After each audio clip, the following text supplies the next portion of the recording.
All right, we are back with the fourth and final stream of year 15 of Umamnar, the Dark Oblivion. And we are playing Dwarf Fortress, Histories of Avarice and Metal. I'm excited because this is the first time I've planned 4 streams, and I've done 4 streams, and somehow I've started the same time on all 4 streams at the very, very tail end of the night. Just enough time to say I streamed on the 1st, 2nd, 3rd, and 4th, but also late enough for the streams to end on the following day. But it is what it is. I managed to do the thing. I'm glad that I did. Alright.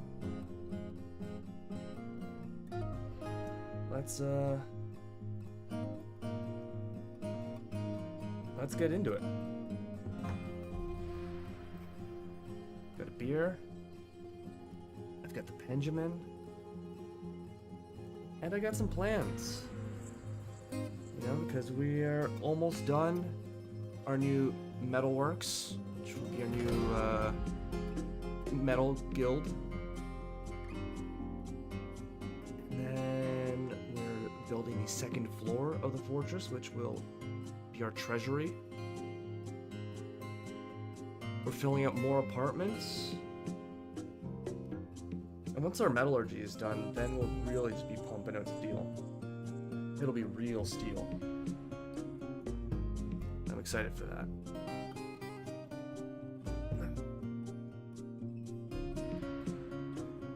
Alright. 8 minutes 44 seconds. That's a good time to start things. Continue our active game. In the world of Umamnar, the Dark Oblivion.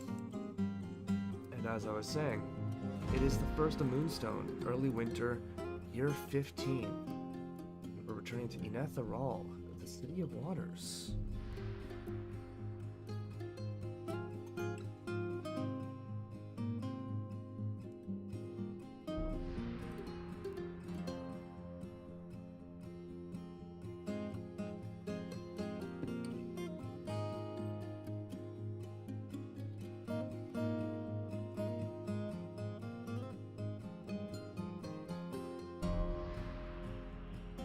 We got our military's training, which is very necessary. You know, we're a little short on, you know, proper armor for everyone, but we'll get there. We'll get there. Right. We have, Sigyn's body rotting. Not the plan, but I believe I have... I do, yes. I have burial zones set up. I did that at the very end of the last stream. Let's see, we've got these beds set up. I do. I'm really looking for cabinets. Okay, now we still got a bit of time before the cabinets are made up. Making charcoal, plaster, powder, processing pigtails.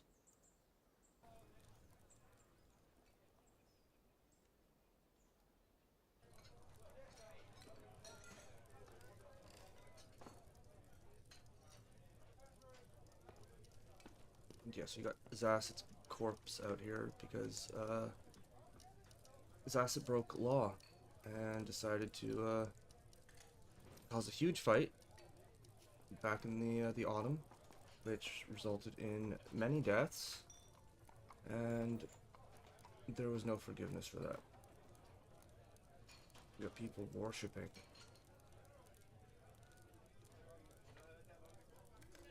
And meditating on death. Yes, this is good.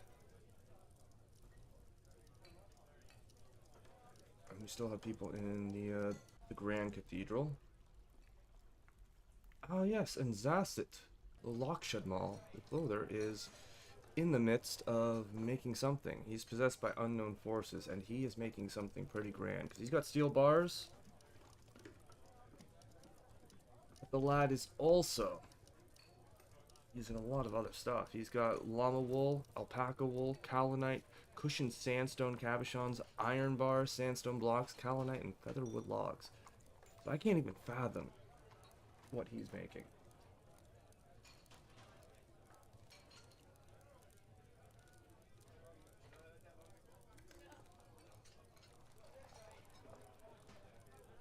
Okay. So, let's take a quick peek.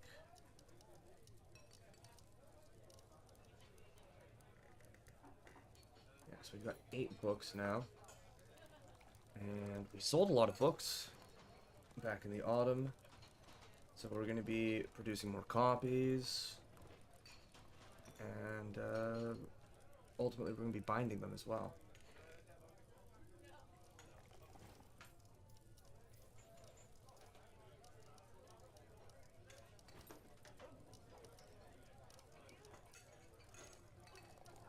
What are book bindings?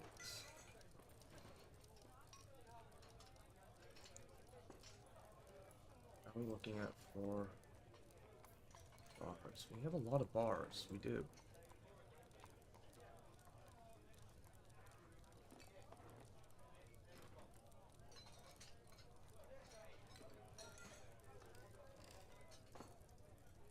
The thing I do want to do is I want to melt down a few things.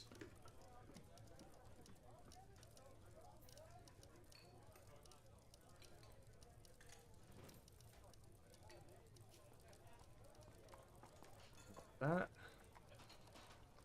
That.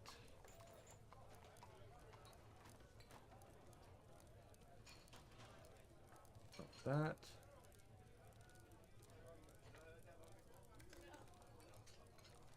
That.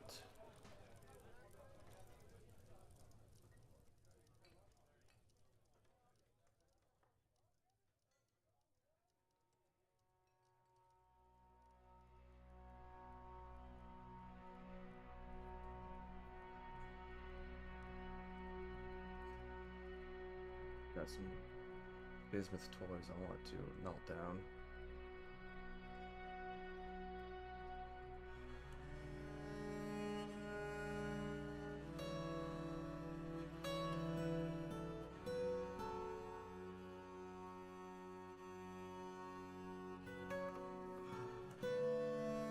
Bismuth. Those. Those.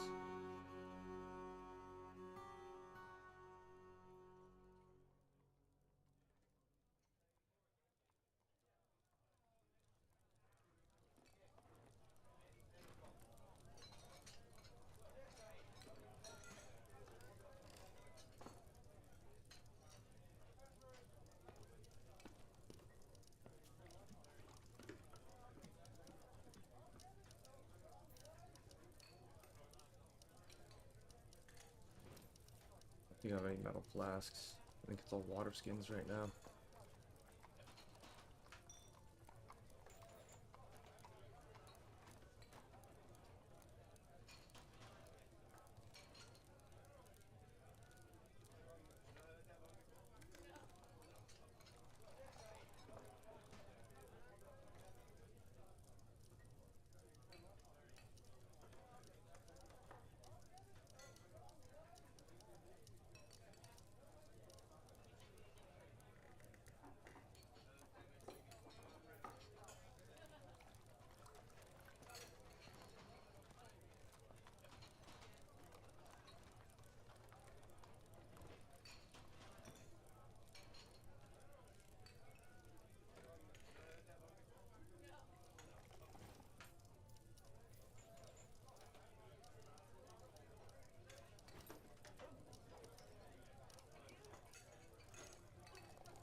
gonna melt down some objects.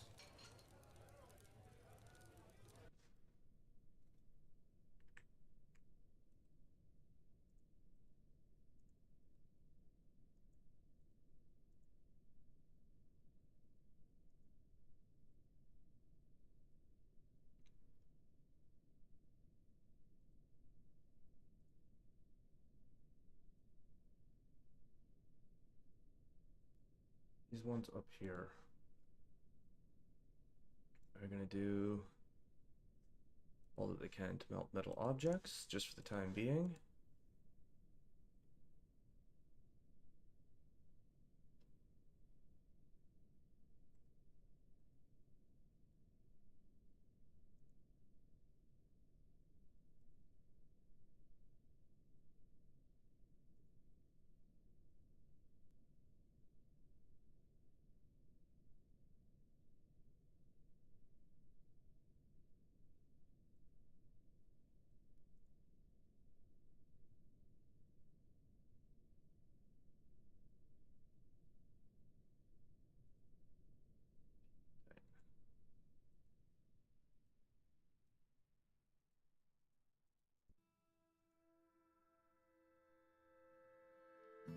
Once we have 3 more steel bars, we can make another steel anvil.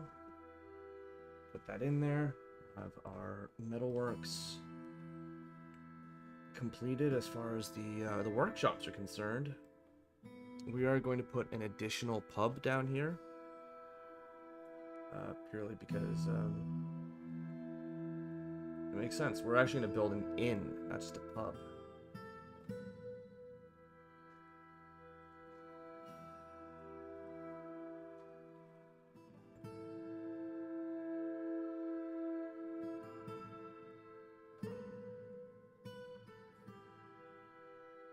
I'm gonna try cutting 100 gems. I don't know if we'll be able to, but hey, we'll try.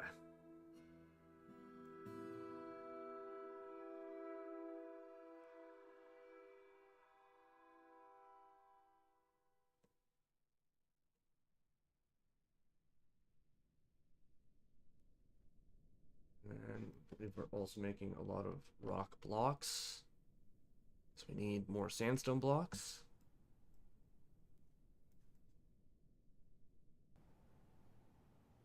The mud continues to spread.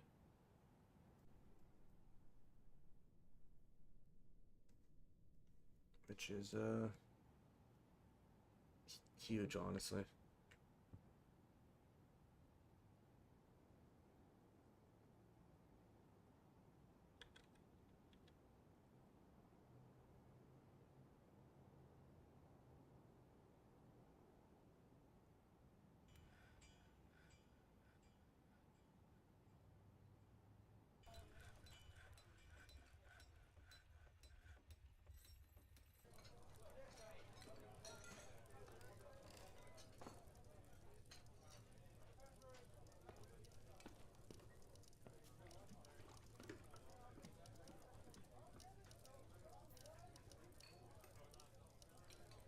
We got a few tasks going on. I'm not gonna overload my stoneworkers with this idea just yet. Ooh. Yeah, we're carving this out.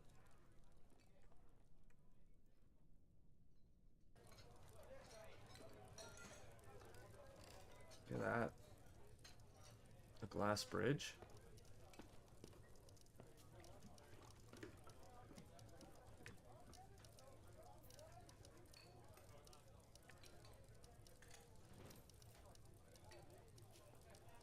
Yeah, I'm liking that.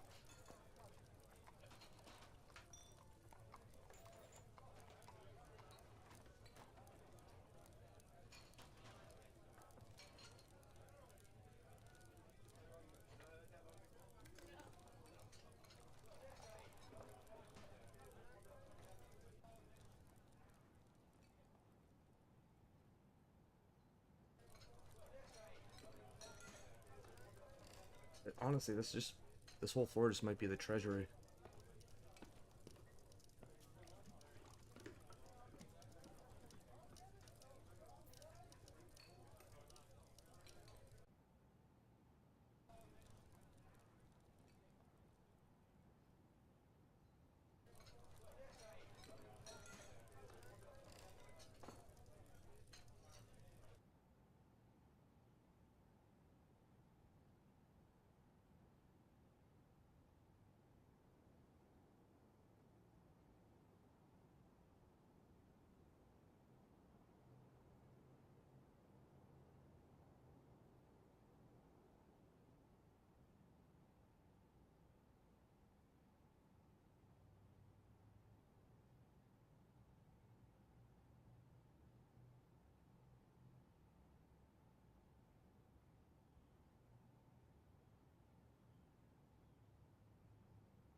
This is where the treasury is going to be. I don't know what I'm going to use this space for.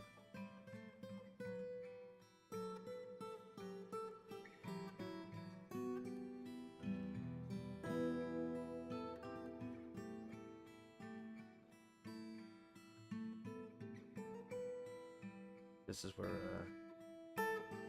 our bank source will be, our vault.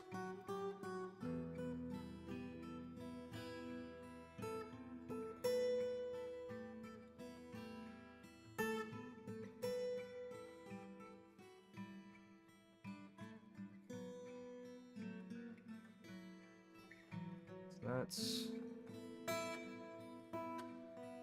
that's gonna be.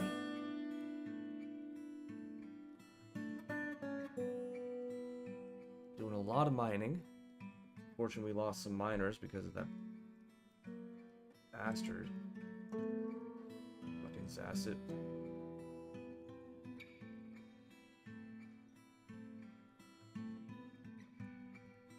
But this is why it might be valuable to open a second pub.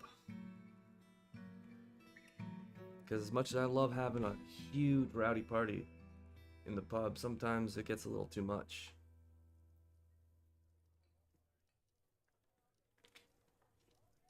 And you end up losing some good folk. Alright. We're 25 minutes into this. Let's stop dilly-dallying.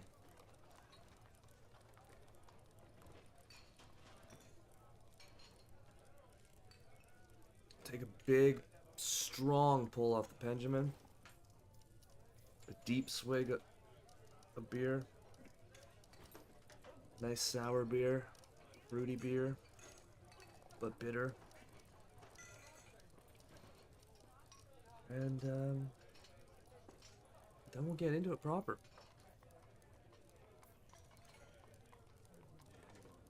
Because once we've got that bank set up, we're gonna have a lot of dwarves moving coin. A lot of dwarves moving coin.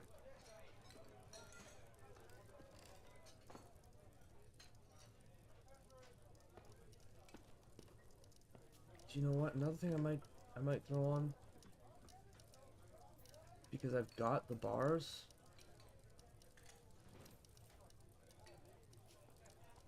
I'm gonna make some copper book bindings.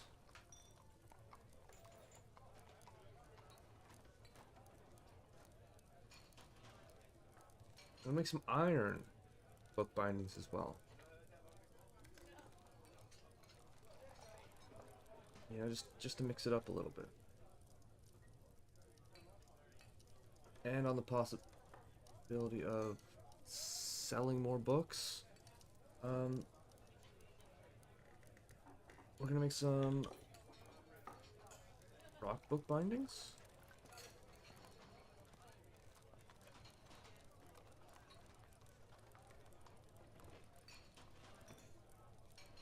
And some green glass.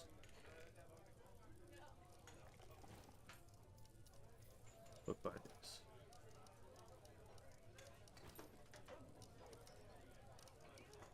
And fuck it, we're gonna make some wooden book bindings too. Even though we are low on wood, so we are going to have to assign some wood cutting.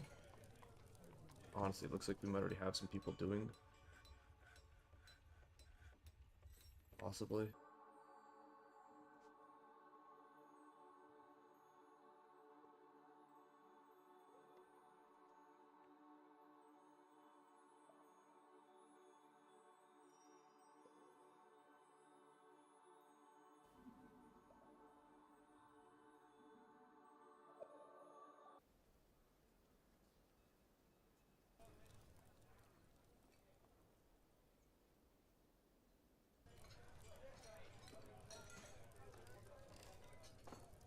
Drop these down.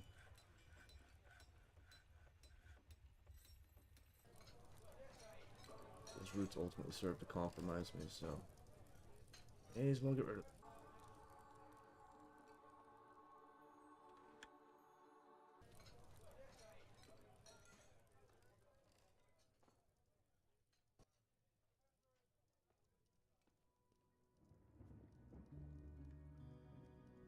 Okay.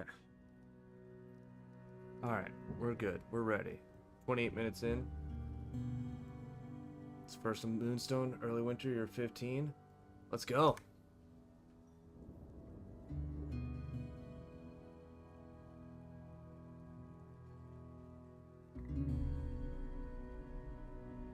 Winter's arrived on the calendar.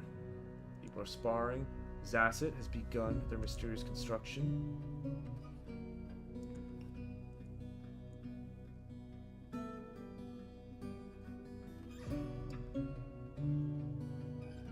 Zasset keeps muttering, Gegetrith flute. Interesting.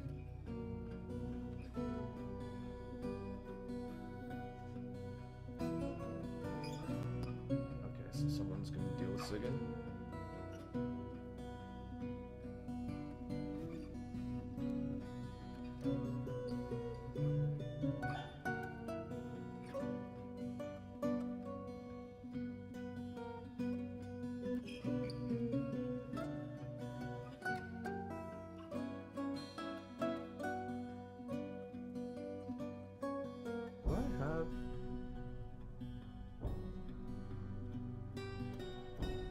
Do.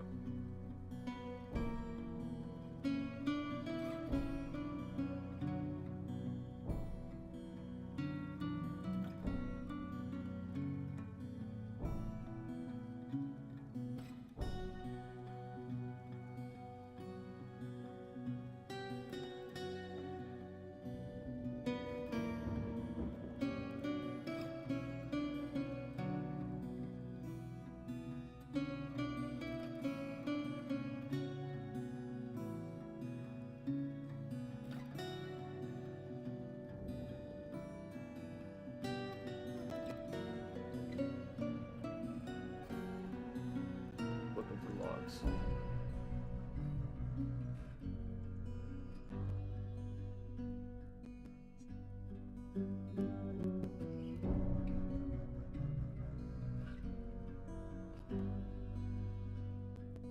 That's what I want to look at. How many tanned hides do we have? They're not bad.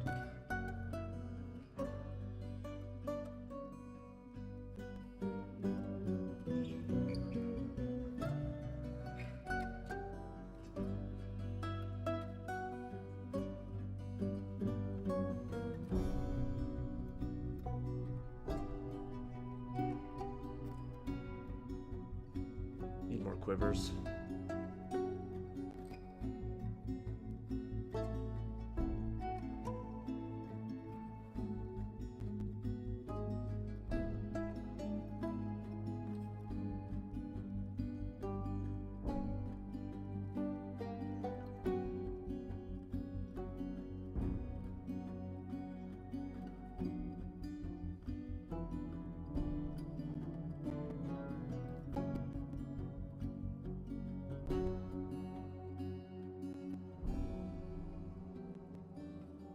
I think we got all teams sparring right now.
Zasset Lokshadmal, the clother has created a Gegethrithlut, a bulky llama wool cape. He offers it to the merchants of guilds.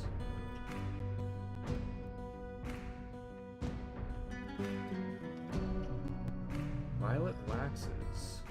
This is a bulky llama wool cape. All craftsmanship is of the highest quality. It is decorated with llama wool and encircled with bands of llama wool and feather wood. It is made from llama wool cloth.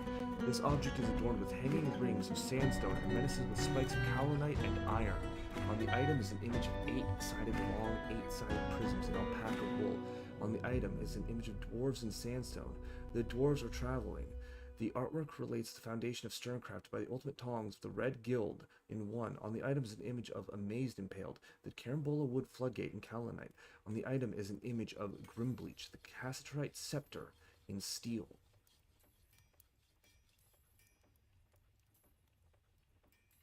I'm giving that to Cole.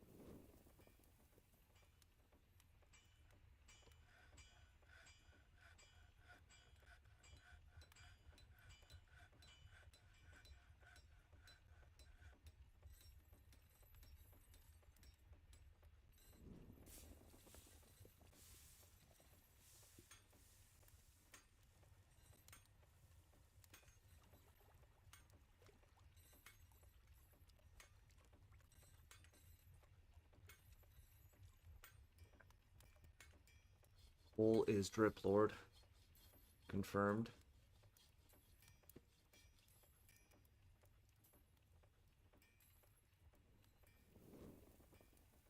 I think I've got my weapon racks made.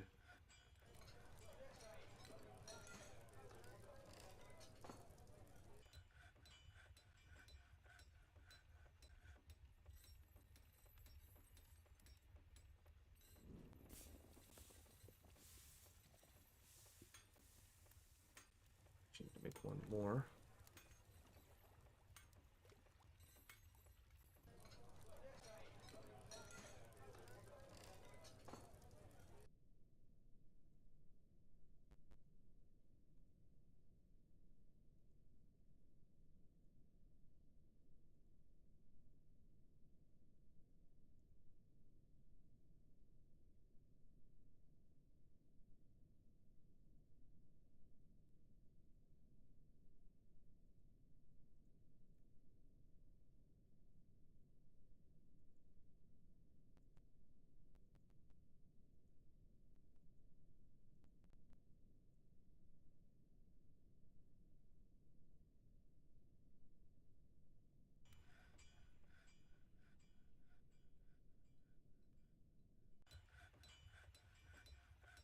Up and is on.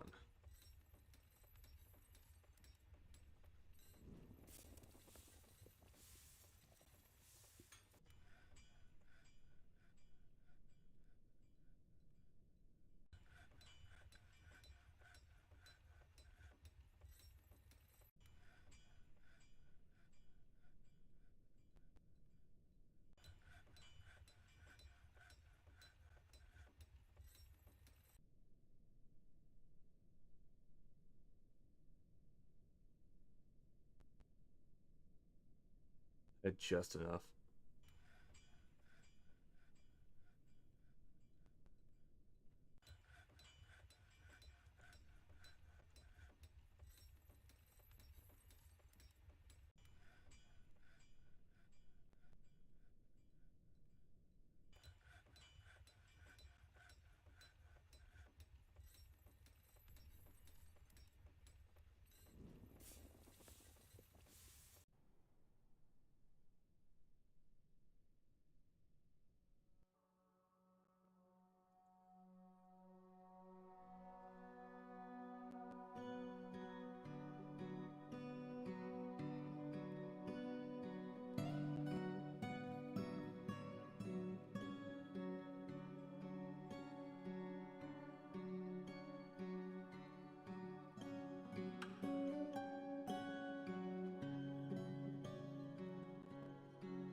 those dwarves are putting in work up here.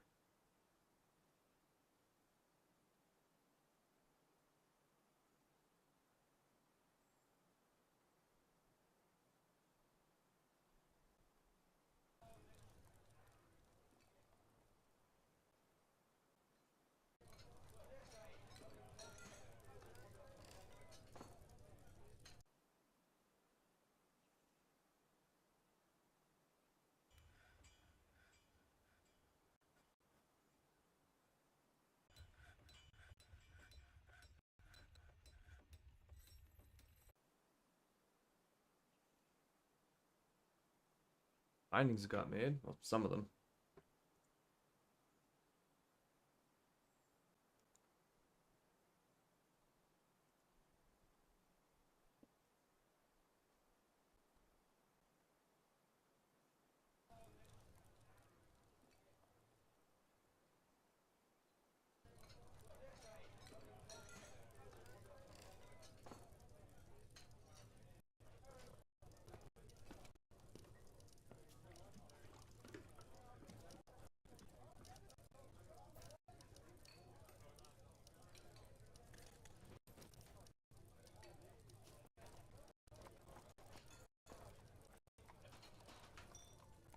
Gonna butcher a lot of bolts.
End up with a lot of leather after that.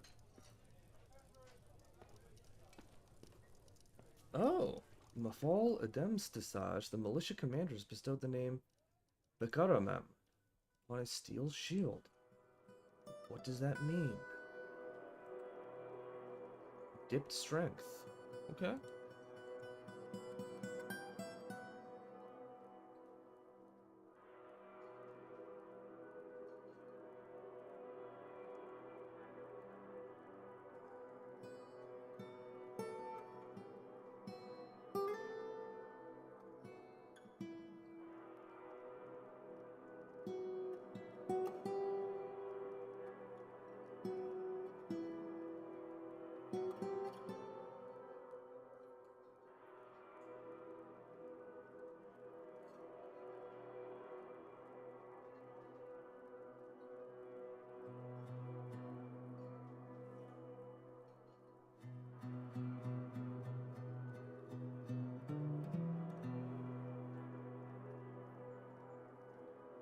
It's in a frozen state.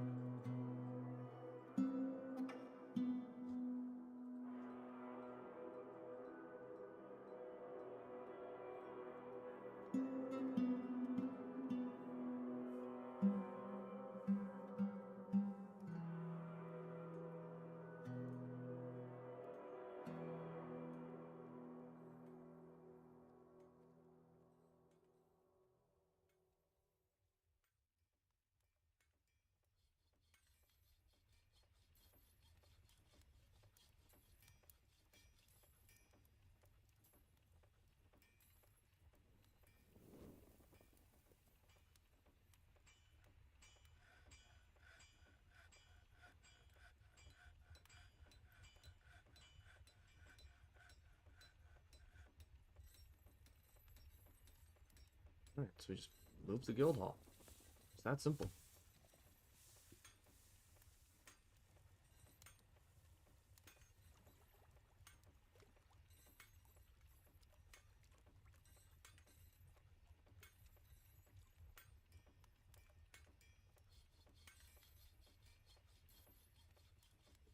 Final magma forge put in.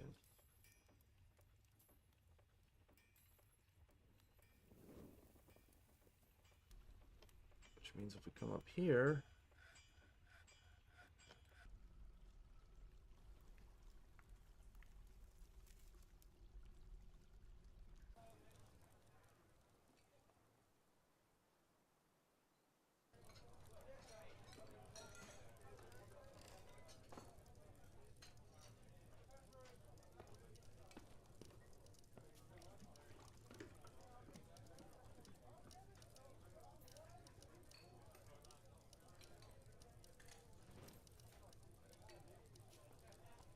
bone carver.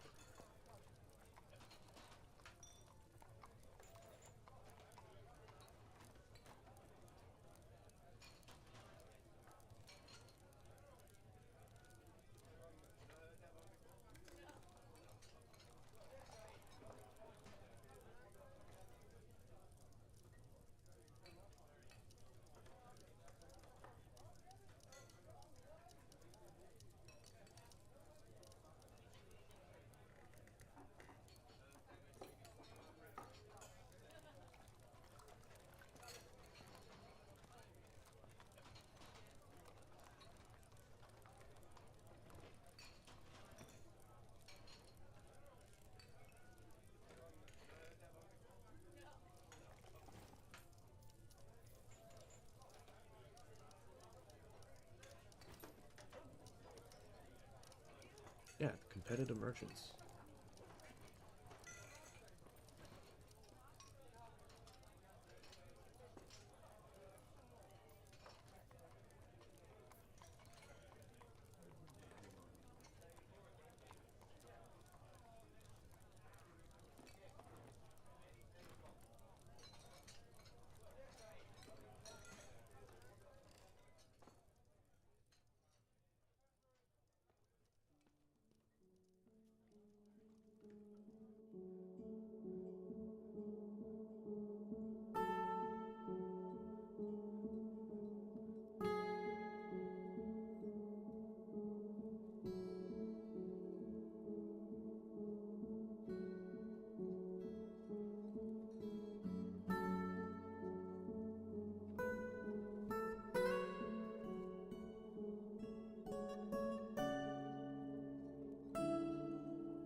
Bolts.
Okay. Okay. I guess we're dealing with a little something now. We have a situation on our hands. Because I don't know if we can trust this thing. It's listed as a hostile. But the forest titan Korud Evholeto Ziz has come. A great feathered theropod. It has a knobby trunk and it emanates an aura of giving and kindness. Its dark tan feathers are long and narrow. Okay. So, obviously we're gonna very likely be getting into a bit of combat. Combat situations.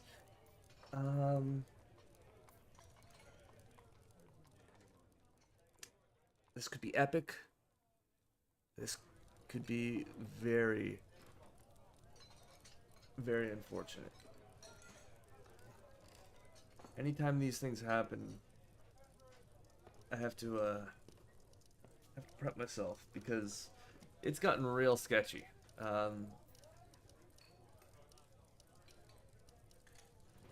Mostly when we faced the Etten, or as I kept pronouncing it, Etten. When we faced the Etten, things got a little dicey. We lost a few dwarves, our military was not moving fast enough, and one of the first people to enter genuine combat and hold their own was the Queen. And the Queen fought the Etten using Zasokang, and she almost killed it. Her and a spearmaster almost killed the Etten, but ultimately a farmer punched it in the head, and apparently that's what it took. And then we were attacked by a hill giant, which honestly that wasn't too bad. That wasn't bad at all. We had 0 losses. We brutalized that individual, if I'm being honest. Boots to head, so to speak. But this is a little different. It's like we're facing a theropod. And if you don't know what a theropod is, that's fine. I'll explain it real quick. We're entering some Jurassic Park type shit. You know, we're fighting some sort of raptor to T-Rex sized shaped entity. And depending on how things go, let's see what the strat is, because we want to get all the dwarves we can inside. But I need to station my militaries in different spots where they'll be most effective. Essentially, I believe I need a squad by my waterfall in case this theropod drops down the waterfall. I need a squad underground near my animals on the off chance that it slips through a hole in the floor.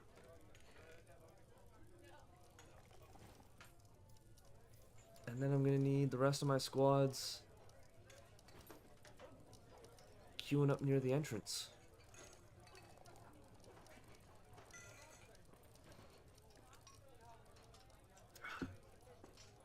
Okay. I always get a little anxious about these types of moments because overconfidence is the real killer of Dwarf Fortress.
I'm gonna rip the Penji and then we're gonna fight this thing.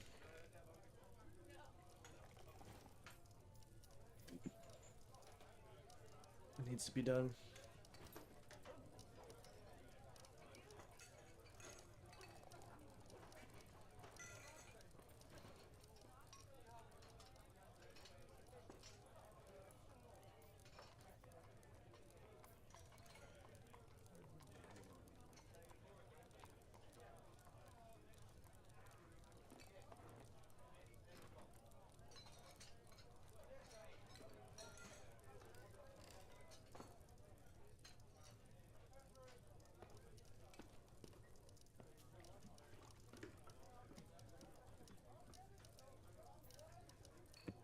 Oh, my Benjamin died.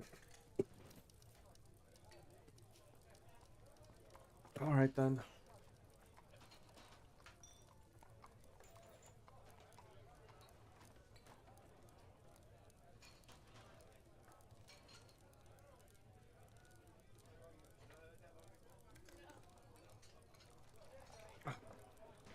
I'm gonna grab a beer before I do this.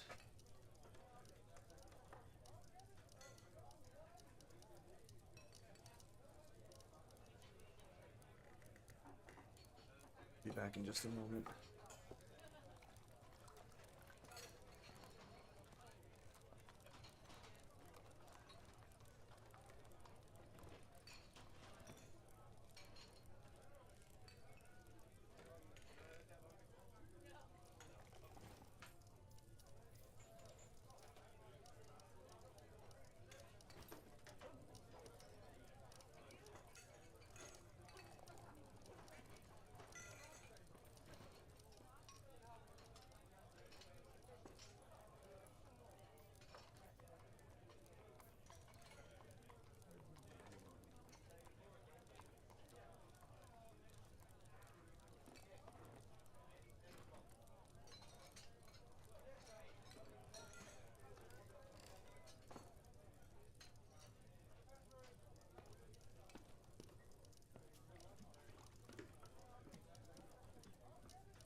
I am returned. Got another beer. The pen is charged. I'm ready. I am ready.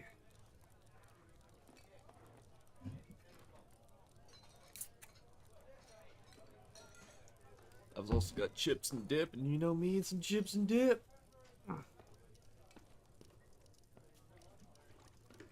Alright.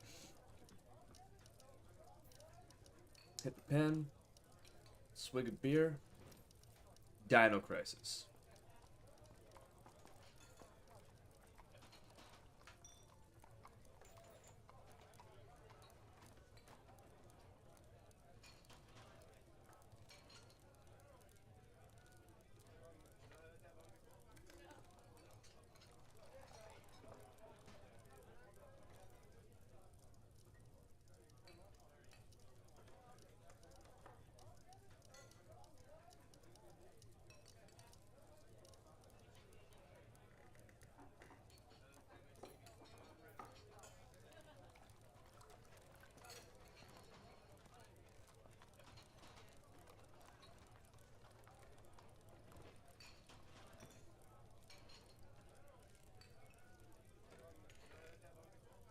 Woo!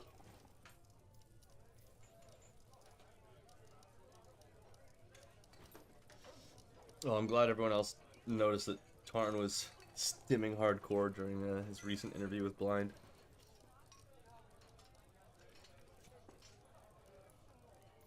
Man's living the dream. He also grinded for like 20 years to live the dream, so, you know. It's worth always remembering.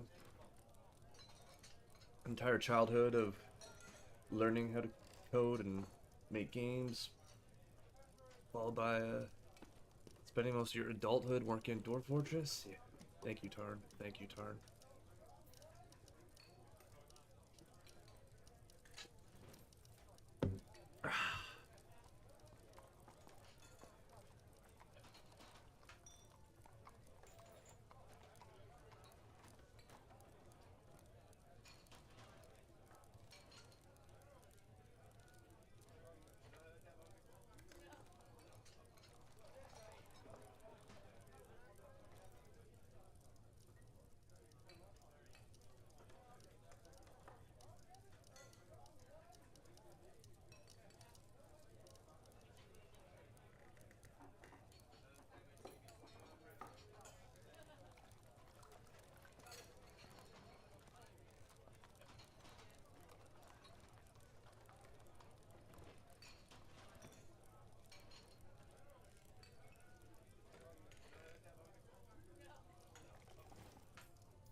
Alright.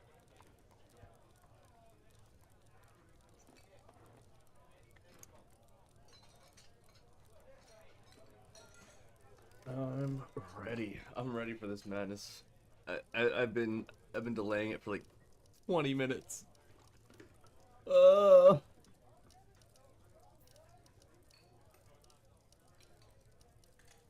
just don't want my dwarves to die. I love them so much.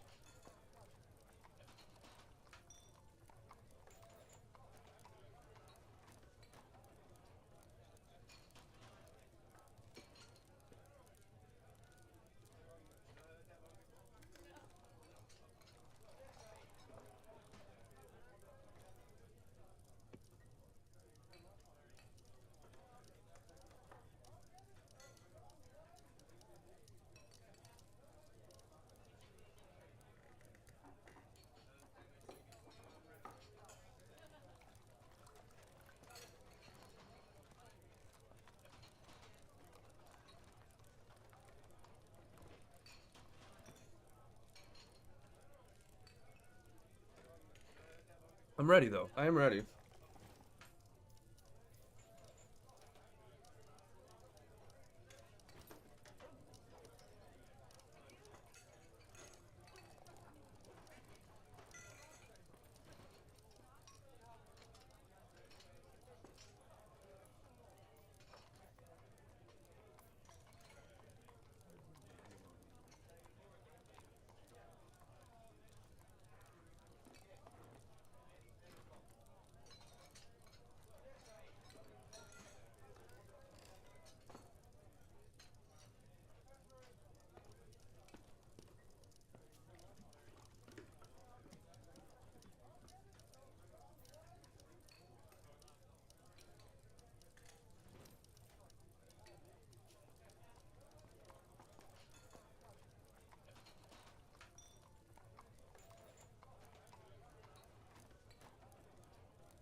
keep getting distracted.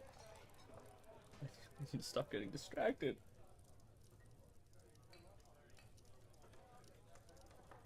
Ah. All right.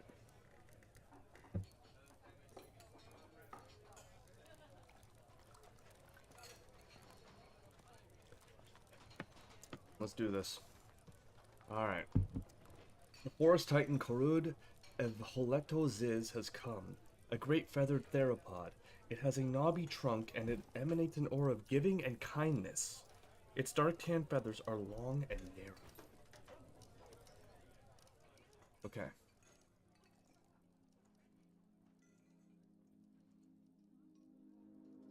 So. Let's look at this thing. Oh, it's up here. Oh, I don't like this thing. Korud, natural boats of the Hori. No relations. 216 years old. Well, would you look at that? He's an enemy of ours.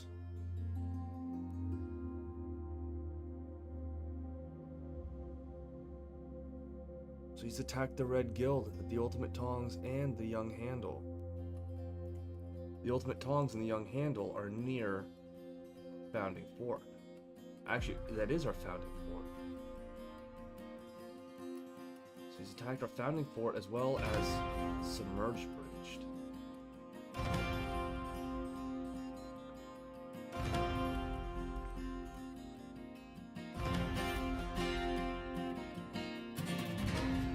It is mighty, but it is flimsy and very quick to hide.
Yeah, a little dicey.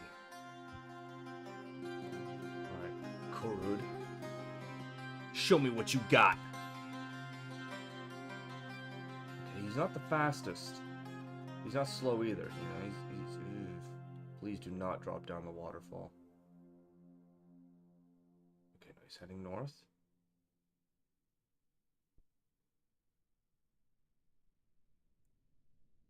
Come wandering through these plains and find out what the fuck happens. Enemy of the Red Guild? Uh-uh. I remember you. That's why I when I saw the aura of kindness and giving, I knew I couldn't trust this motherfucker.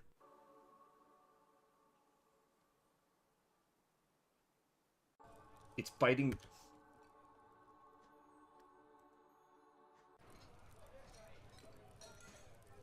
Mangled my cock.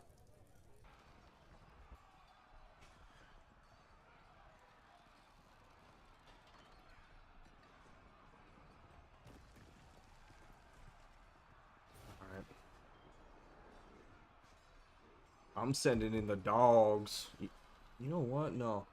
I'm sending in the fucking dogs.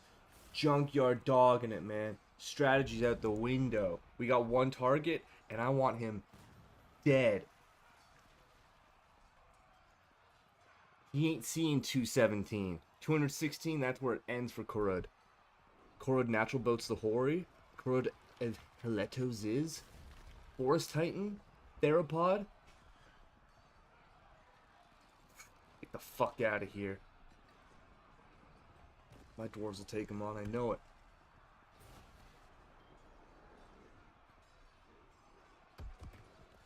Wait. Wait. This would be even funnier. This would be even funnier.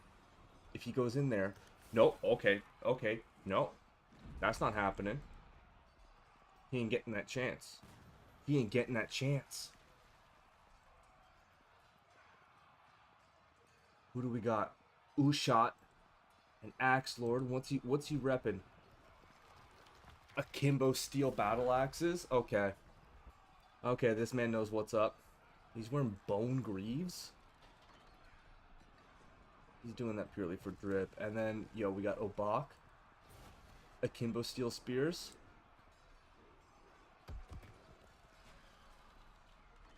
And like, neither of you guys have any kills to their names. And we got Ubul. He's coming with a backup. What's he repping? Oh, Stuklotal. Okay.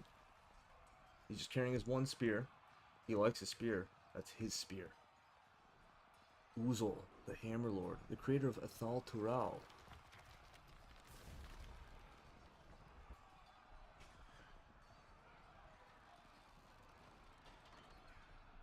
No? Hogan. Yo, Hogan. Honestly, these guys are all fucking mean.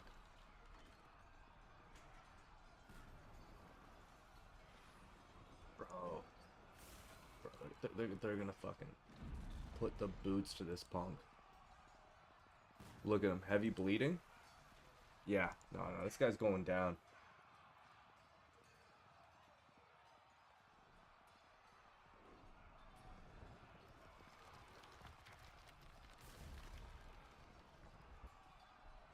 So let's see.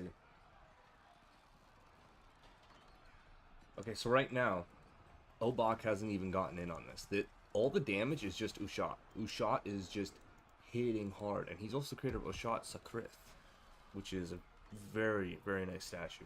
We haven't had it out in a little while, but like, high quality, high quality. It's one of the first statues we had, and it was exceptional. The highest craft worship. Alright, let's see what Ushat Thas Shorast has done. Axe Lord hacks the Forest Titan in the lower body with a steel battle axe, tearing the muscle. An artery's been opened by the attack. The Axe Lord kicks the Forest Titan in the right lower arm with his right foot, bruising the muscle. The force bends the right upper arm.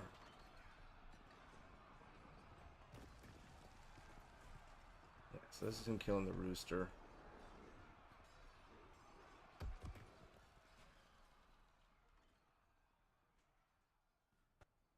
Yeah, just him killing some of my poultry. Yeah, he's killed turkeys, roosters, ganders, ducks, Then the Axe Lord showed up. Mind you, these ganders are still throwing in. The cats are throwing down. Turkey hens.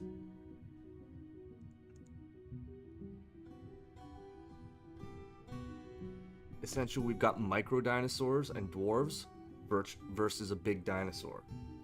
Because roosters, ganders, like ducks, geese, all those birds have got like a fighting vibe to them. And trust me, those birds got a fighting vibe to them. They're just tiny little dinosaurs, and they're fucking showing that in force right now, man. Oh. Oh. Oh, we got some gore here.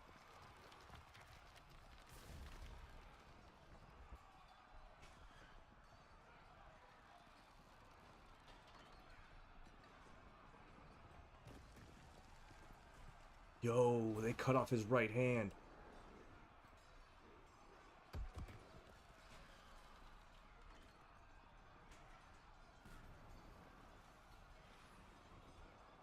Its right hand is gone. Yo, my dwarves are mean.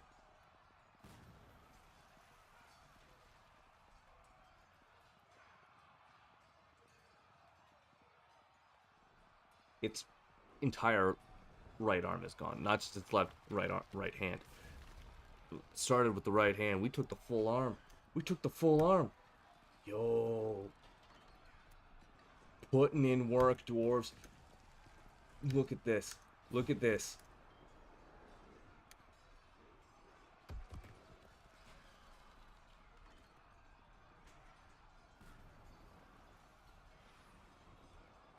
They didn't even...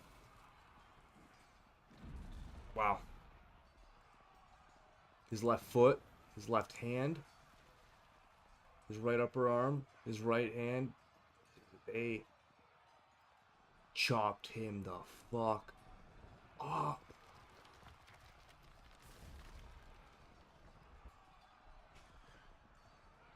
216 years that thing lived. Predated history. He'd been an enemy of the Red Guild since 1. And in 15, he fell. Queen Isum saw him all the way back in 1. And now she knows. The City of Waters does not break. Look at that. Who did it? Who got the kill? Who holds glory to their name? Is it a bird? It'd be funny if it's a bird. Oh my god.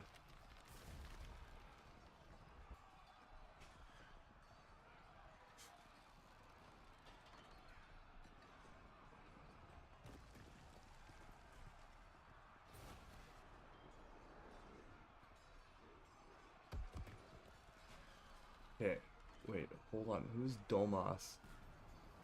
Is Domas in the military?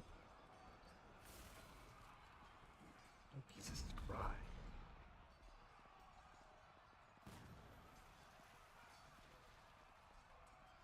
He does want to get into military training, though. Yo, dude, your fucking duck just killed... You don't even know, brother. You don't even know.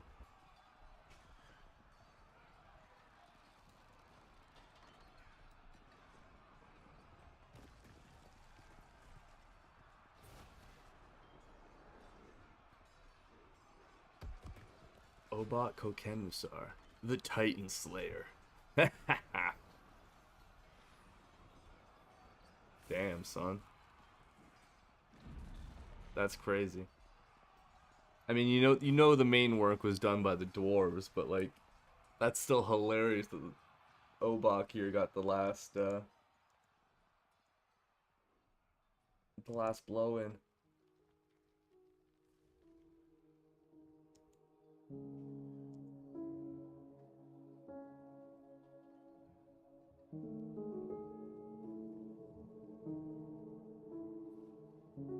So there's a bunch of animals attacking it.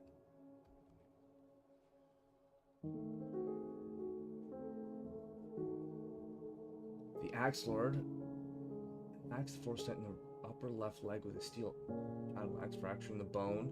An artery's been opened by the attack. Forest Titan falls over. Gander misses the Forest Titan. The Drake bites the Forest Titan in the left lower leg, denting the skin and bruising the fat. Okay, so Obok wasn't dicking around. He was deep in the scrap.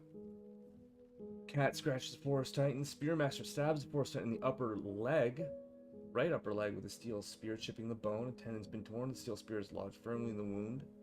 Axlord hacks the Forest Titan in the right lower leg with a steel battle axe, fracturing the bone. A motor nerve has been severed. A ligament's been torn and a tendon's been torn. The Force twists the upper leg. The Drake bites the Forest Titan in the neck, denting the skin and bruising the fat. The Drake latches on firmly. Holy fuck, Obok was just swinging for it, dude. The Gander bites the Forest Titan in the upper body, denting the skin, bruising the fat. Forest Titan breaks the grip of the Drake's bill on the Forest Titan's neck. Spearmaster stabs the Forest Titan in the lower body with a steel spear, tearing the muscle. Cat scratches the Forest Titan. The Axe Lord hacks the Forest Titan in the upper hand with a steel battle axe, and the severed part sails off in an arc. Nice. The Drake bites the Forest Titan in the tail, denting the skin. The Forest Titan attacks the Drake, but he jumps away. The cat attacks the Forest Titan, but it rolls away. Axe Lord hacks the Forest Titan in the right upper arm, and the severed part sails off in an arc. Oh, dude, he was after that arm. And the Spearmaster stabs the Forest Titan in the upper leg with his steel spear, fracturing the bone. The Guinea Cock bites the Forest Titan in the tail. Cat scratches the Forest Titan in the right lower leg. The Axe Lord hacks the Forest Titan in the lower body with a steel axe, tearing apart the muscle and spilling the guts. Cat scratches, misses. Forest Titan throws the cat by the tongue. Ooh, that's wild. Spearmaster stabs the Forest Titan in the right foot with a steel spear, chipping the bone. Steel spear's lodged firmly in the wound. The Spearmaster scratches the Forest Titan in the upper left leg. The Guinea Cock bites the Forest Titan in the lower body and latches on firmly. In a rush, the Turkey Hen's been found dead, and the Axe Lord hacks the Forest Titan in the lower body with a steel battle axe, tearing apart the muscle. The Forest Titan breaks the grip of the Guinea Cock's beak on his lower body. The cat scratches the Forest Titan again. The Spearmaster stabs the Forest Titan in the lower left arm with his Ostuklotal, chipping the bone. A ligament's been torn and a tendon's been torn. The Force pulls the left upper arm. The Drake attacks the Forest Titan and rolls away. The Axe Lord hacks the Forest Titan in the left hand with a steel battle axe, and the severed part sails off in an arc. He went after both of its hands. The Forest Titan had no hands. No hands. Then the Axe Lord hacks the Forest Titan in the left upper arm with a steel battle axe, and the injured part is cloven asunder.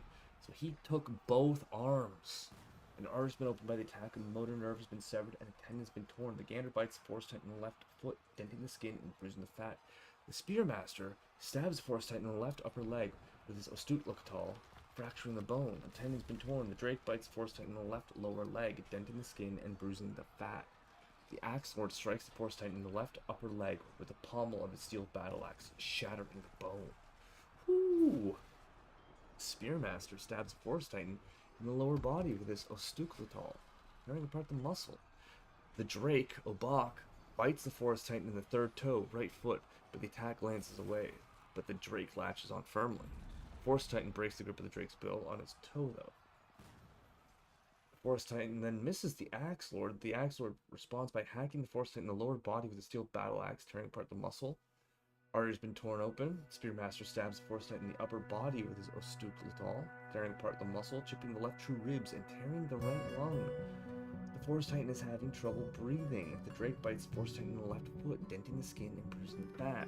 The Gander bites the Forest Titan in the upper left leg. A tendon's been strained. The Forest Titan attacks the Gander, but he jumps away. The Gander bites the Forest Titan in the left upper leg. The Axe Lord scratches the Forest Titan in the head, tearing the fat and bruising the muscle. So this theropod can't be that tall. The Spearmaster bashes the Forest Titan in the right upper leg, the shaft of his Ostutlokatal, bruising the fat. The Guinea Cock bites the Forest Titan in the right foot. The Guinea Cock latches on firmly. The Drake bites the Forest Titan in the head, denting the skin and bruising the fat, and the Drake latches on firmly. So Bok's holding on to his face. The Forest Titan breaks the grip of the Guinea Cock's beak on the Forest Titan's right foot. Gander then bites Forest Titan in the right foot, denting the skin and latching on firmly. Forest Titan breaks the grip of the Drake's bill on his head. The Spearmaster stabs Forest Titan in the upper body with a stuclatol, tearing the muscle and tearing the middle spine's nervous tissue. A tendon in the middle spine has been torn. The stuclatol has lodged firmly in the wound. The guinea cock bites the Forest Titan in the lower body, denting the muscle, and latches on firmly. The Forest Titan breaks the grip of the Gander's bill on his right foot. The Axe Lord scratches the Forest Titan in the head, tearing the fat and bruising the muscle. The Forest twists the neck. The Drake bites the Forest Titan in the right foot, denting the skin and bruising the fat, and latches on firmly. The Forest Titan breaks the grip of the guinea cock's beak. Spearmaster pulls on the embedded ostuclatol and regains possession of it. The Gander bites Forest Titan in the upper body and latches on firmly. The guinea cock bites the Forest Titan in the left upper arm, denting the skin and latching on firmly. Forest Titan breaks the grip of the Drake's bill on Forest Titan's right foot. Spearmaster stabs the Forest Titan in the right lower leg with his stuclatol, fracturing the bone. A ligament's been torn and a tendon's been torn. The Axe Lord hacks the Forest Titan in the upper left leg with a steel battle axe, fracturing the bone. A motor nerve has been severed. The Forest Titan breaks the grip of the Gander's bill on the Forest Titan's upper body. Spearmaster scratches the Forest Titan in the lower body, tearing the muscle. The Drake bites the Forest Titan in the left eyelid, denting it, and latches on firmly to the left eyelid. Forest Titan bites the Gander in the left foot, tearing apart the fat. The Axe Lord slaps the Forest Titan in the left foot with the flat of his steel battle axe, bruising the fat. The Gander bites the Forest Titan in the right foot, denting the skin and bruising the fat. The Guinea Cock bites the Forest Titan in the lower left arm, denting the skin and bruising the fat. Forest Titan breaks the grip of the Drake's bill on his left eyelid. The Spearmaster stabs the Forest Titan in the right upper leg with his stuclatol, chipping the bone, and a tendon's been torn. The Forest Titan misses the Gander. The Spearmaster scratches the Forest Titan in the head, tearing the fat and bruising the muscle. The other Spearmaster punches the Forest Titan in the lower body with his left hand, bruising the muscle. The Axe Lord hacks the Forest Titan in the left foot with his steel battle axe, and the severed part sails off in an arc. The Guinea Cock bites the Forest Titan in the tail, denting the skin and bruising the fat. The Guinea Cock latches on firmly. The Gander bites Forest Titan in the head, and the Drake bites the Forest Titan in the lower body, latches on firmly. The Spearmaster stabs the Forest Titan in the right upper left leg with a steel spear, chipping the bone, and a tendon's been torn. The steel spear has lodged firmly in the wound. The Forest Titan bites the Guinea Cock in the neck, tearing apart the skin. The Spearmaster stabs the Forest Titan in the right foot with his ostuclatol, chipping the bone. A ligament's been torn and a tendon's been torn. The ostuclatol has lodged firmly in the wound. The Forest bends the right lower leg. The Forest Titan breaks the grip of the Guinea Cock and the Drake's bills. The Axe Lord hacks the Forest Titan in the upper body with a steel battle axe, tearing the muscle and bruising the heart. The Gander bites the Forest Titan in the upper body, denting the muscle. The Forest Titan bites the Gander in the right foot, tearing apart the skin. The Spearmaster pulls on the embedded spear and regains possession. The Hammer Lord bashes the Forest Titan in the lower body with a steel spear, bruising the muscle. The Guinea Cock bites the Forest Titan in the right lower leg, and a tendon has been strained. And finally, Obak, the Drake, bites the Forest Titan in the lower body, denting the muscle. The Drake latches on firmly. Forest Titan attacks the Guinea Cock, but he jumps away and ultimately bleeds out. And, through rites of last hit, Obak becomes Titan Slayer. Which is a pretty impressive title for a Drake.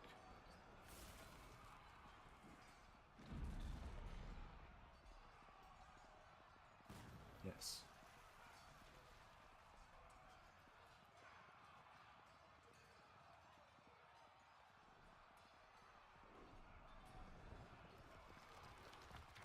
And that was way less of a stressful thing than I thought it'd be. I need to have more confidence in my dwarves. They know how to kill.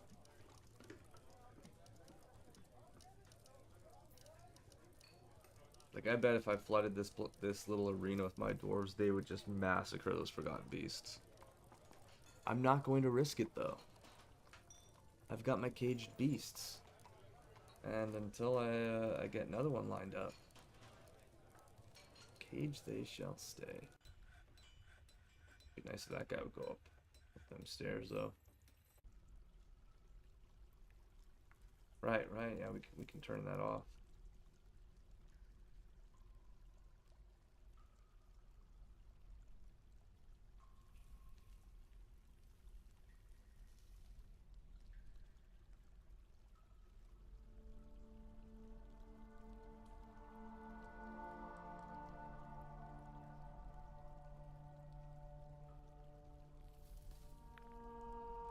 I'm gonna need a lot of blocks before I can make this other pub. Yeah, it's gonna be a home away from home.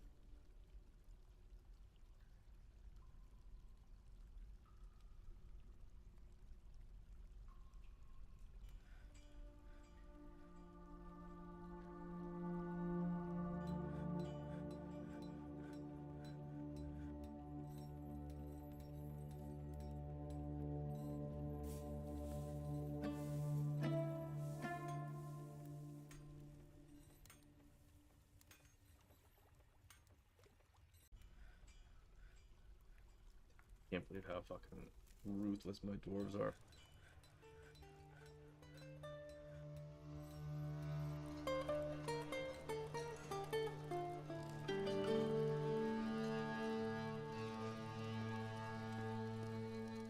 I know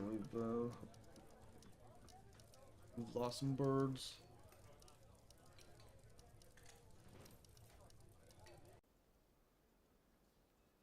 The only pet that died was a rush, though.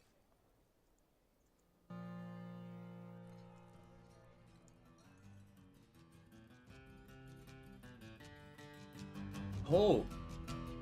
They've decided to party. I think everyone's just hyped. We killed it. A long-held enemy of the Red Guild fell. What a great day.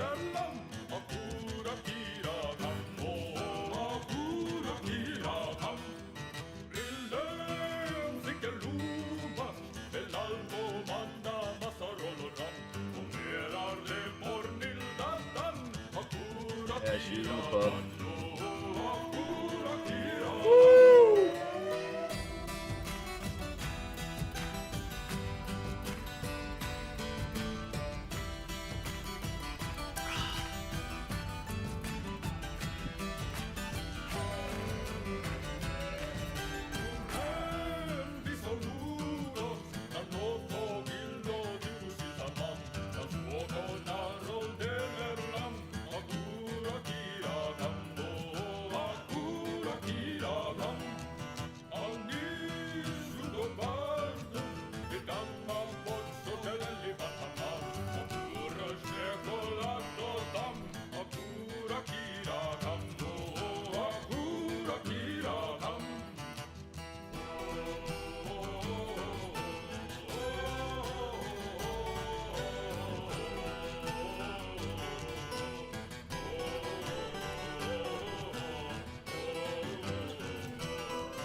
Hell yeah.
lot of dwarves partying.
Yeah.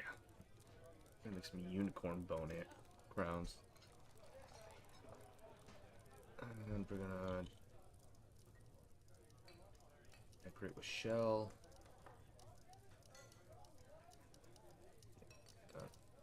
A ludicrous amount of shells.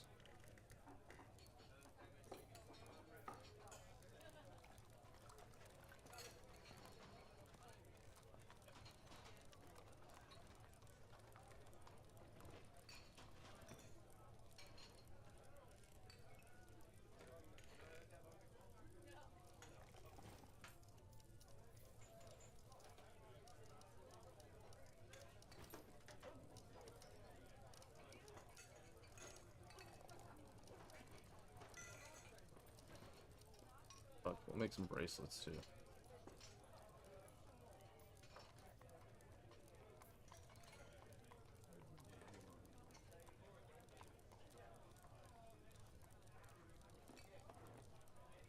Make 50 of those, and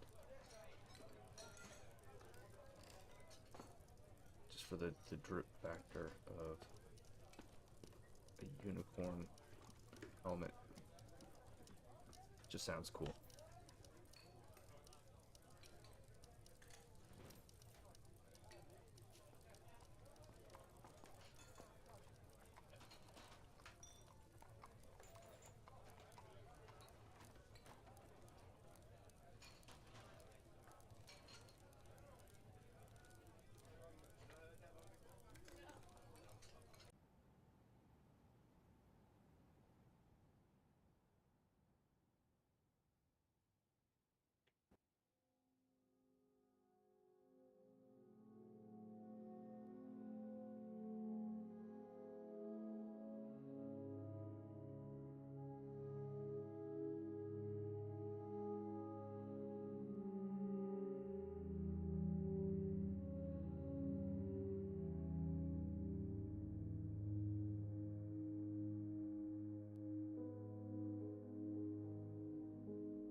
Oh, Subrek Erythadil, the bookkeeper, has bestowed the name Shasathratot on his steel shield. What does that mean? Rightful chop. Okay.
guess we're ending the year with a longer stream because it's 28th of Moonstone, and we're almost 2 hours into it.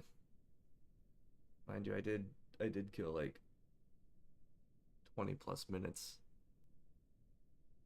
panicking in my own head, thinking, oh no, I'm gonna lose so many dwarves.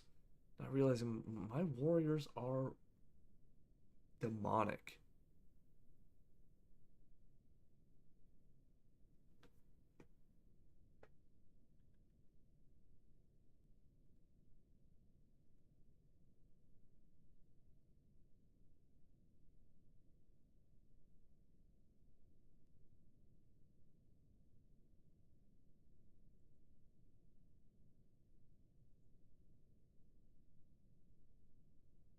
I need so many sandstone blocks made though.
Ooh, Zuthon Gekutavuz, the Swordmasters, bestowed the name Tholtig Silab upon a steel shortsword, which is called the Barricaded Roof.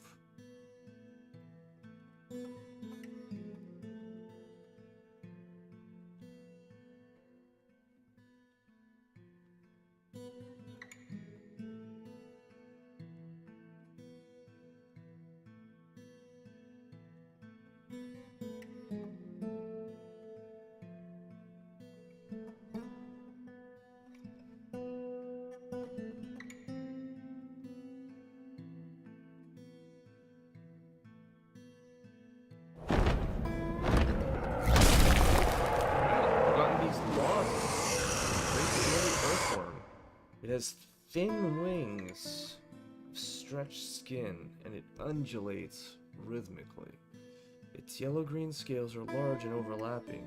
Beware its noxious secretions. Well, let me just place these real quick, and I want to see what this freakazoid looks like.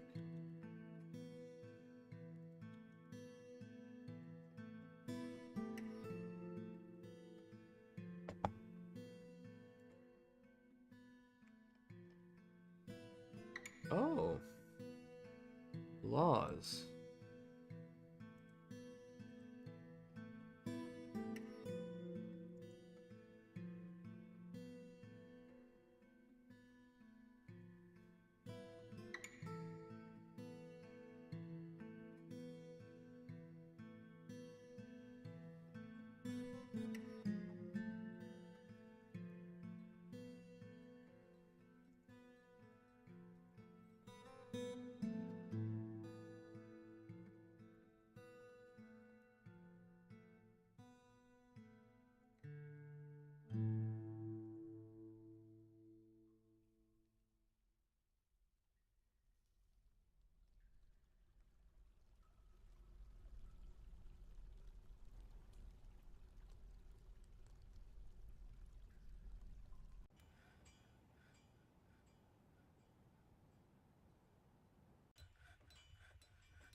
lot of sparring going on.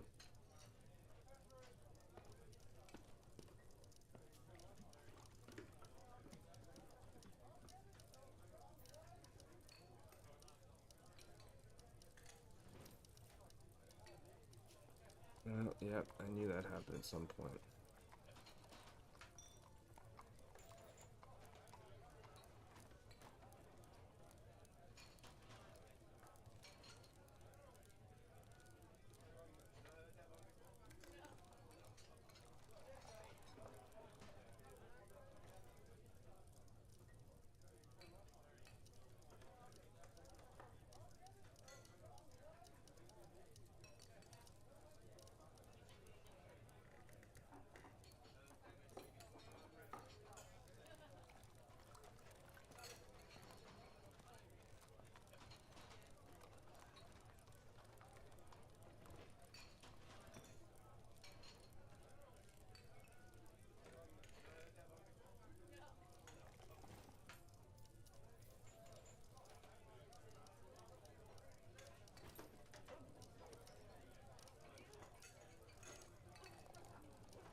Yeah, we're gonna make some bauxite doors.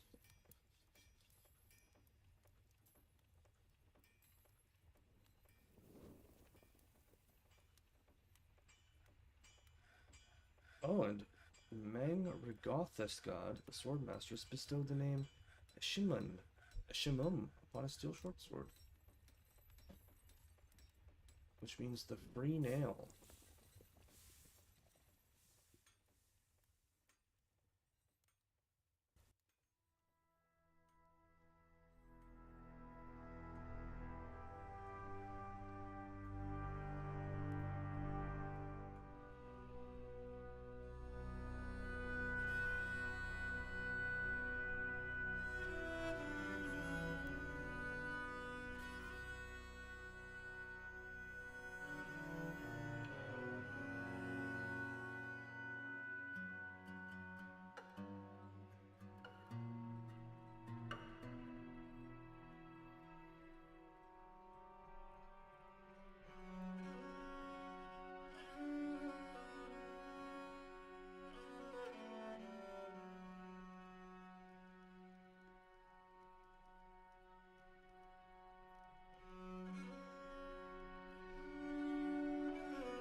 Knew it.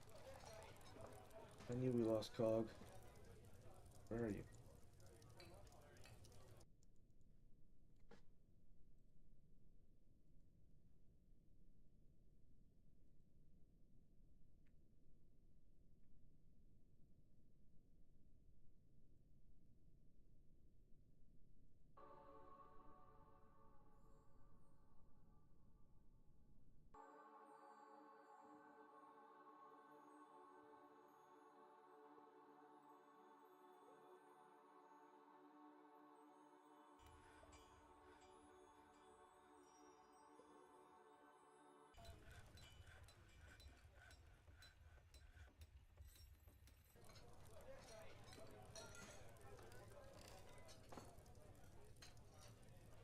I'm gonna make a glass statue of Cog as well.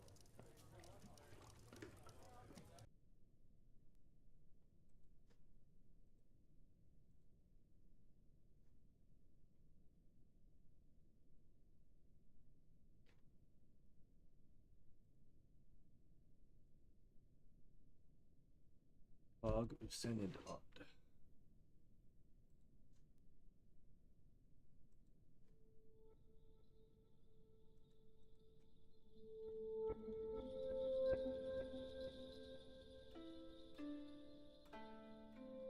Cog Helpgate is a ghostly dwarf. She's one of the first of her kind. Yeah, unfortunately. She will be laid to rest, though.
We're getting to work in honoring Cog.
More bolts, eh?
Add 2 more cabinets, then we'll make up some bauxite doors.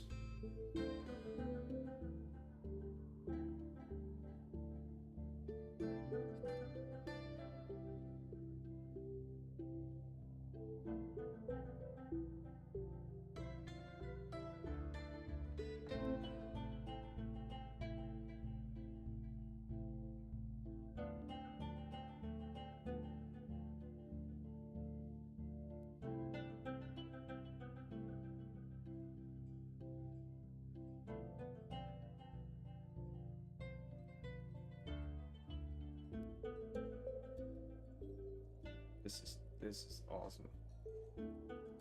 Finally set up the vault.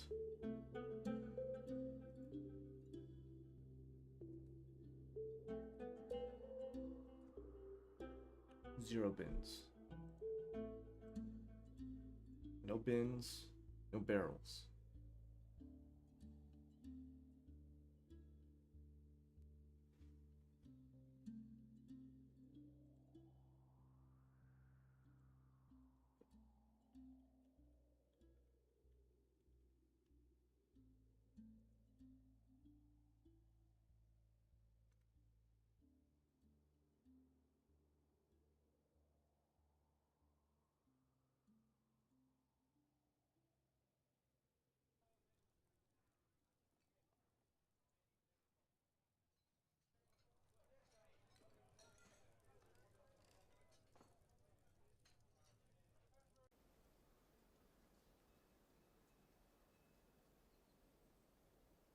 Look at you aren't gonna get to your meeting from here.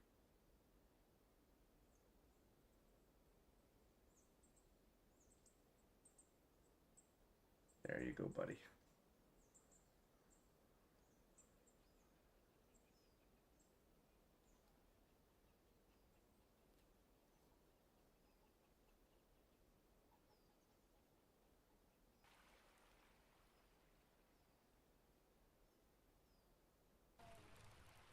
Oh, I was haunted by the ghost of my spouse. That was so frightful. I mean, hey, man. At least, I don't know, is it better to know that she didn't run away on you, or...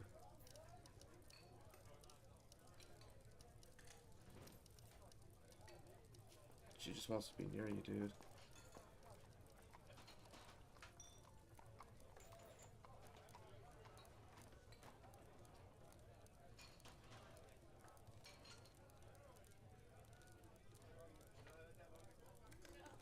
Oh, that's so sad.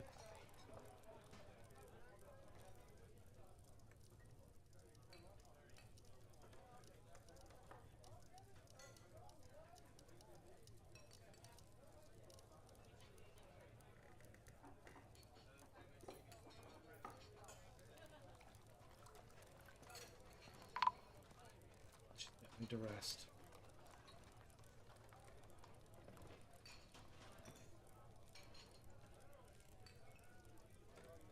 I've never seen that. She was following around the pub.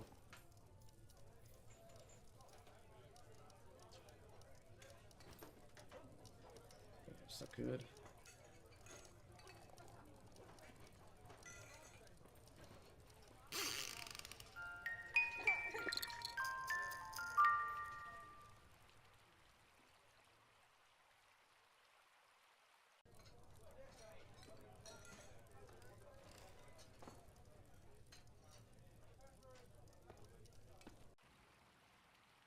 green glass statue of Cog Helpgate. The item is an image of Cog Helpgate, the dwarf, in green glass by Solon Muskatison. Cog Helpgate is laboring. The artwork relates to the settling of the dwarf Cog Helpgate in the City of Waters in the mid-spring of 12.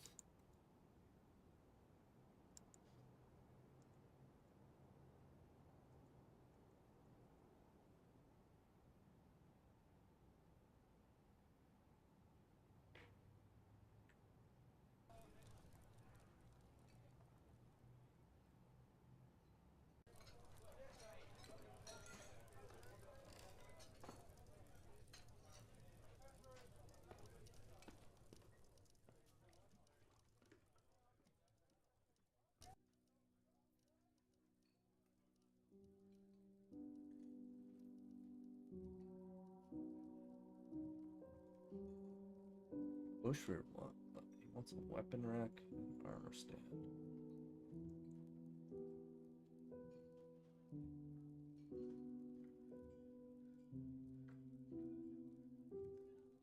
Yeah, we could do that.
Ooh.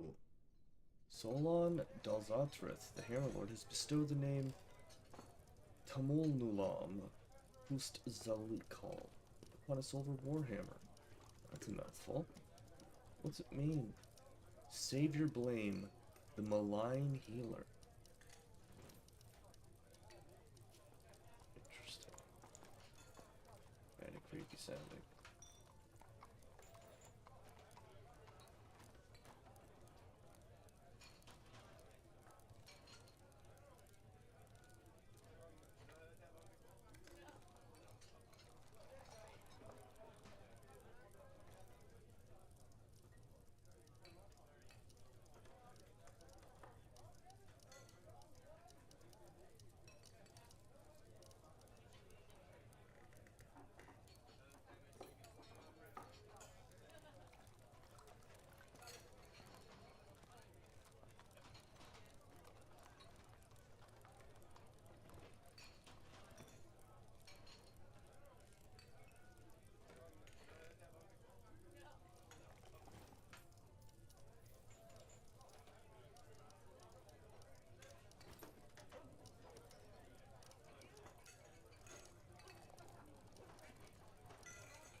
Oh, Weasel Corpse?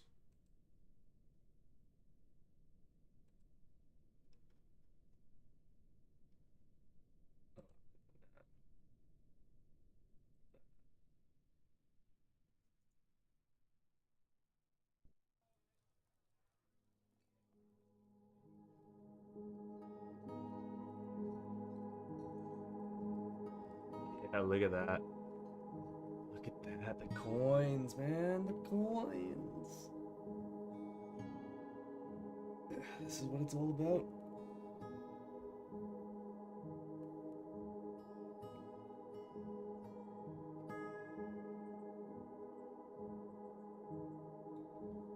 I want a dragon sword of coins.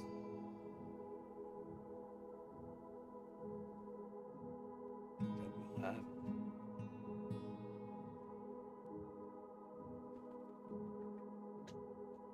I just want a fully kitted military first. And then I'm going to start producing crazy amounts of metal. There's so much ore. So much ore.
We can add a lot more people to the scholars.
Should satisfy the mayor.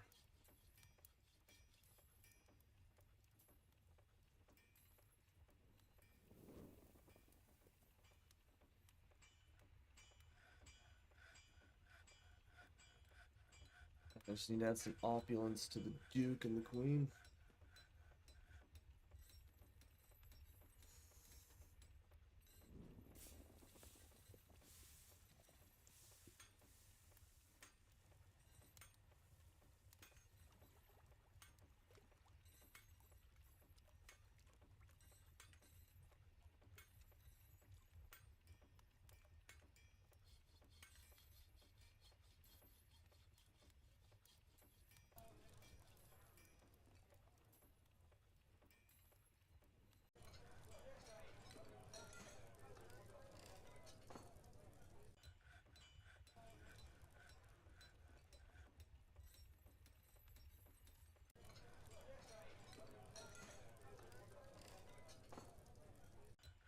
It's gonna be Cole's throne.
Yeah, we need to make more soap.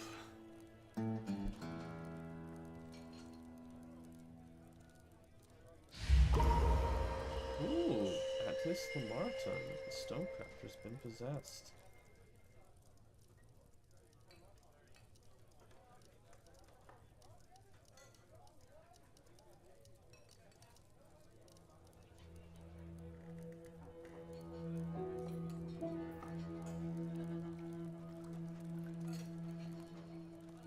Possessed by unknown forces.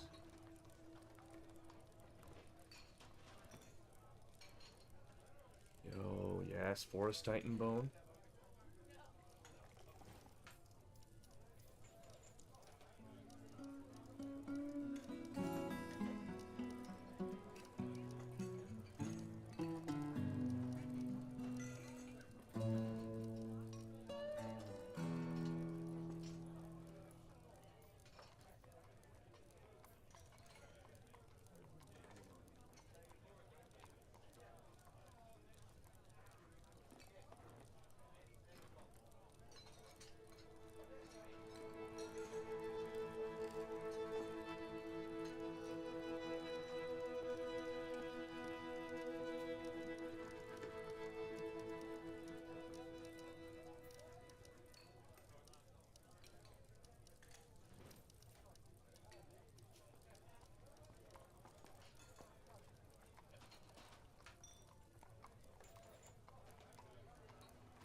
Atlas is on his way to go do something.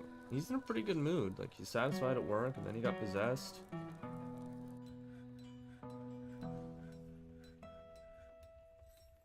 Ooh, some microlean. I think Bush wrote a song about microlean. Microlean! Microlean! That's exactly how that song goes.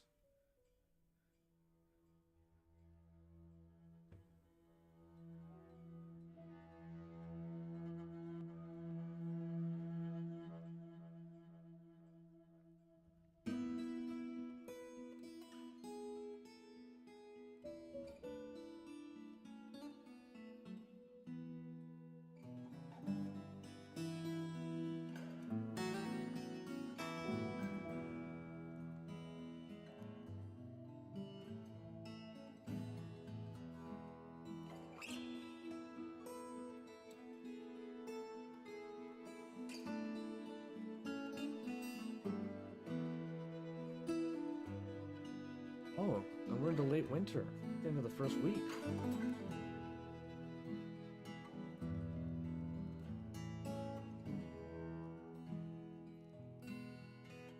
Yeah, it's gonna take this guy some time.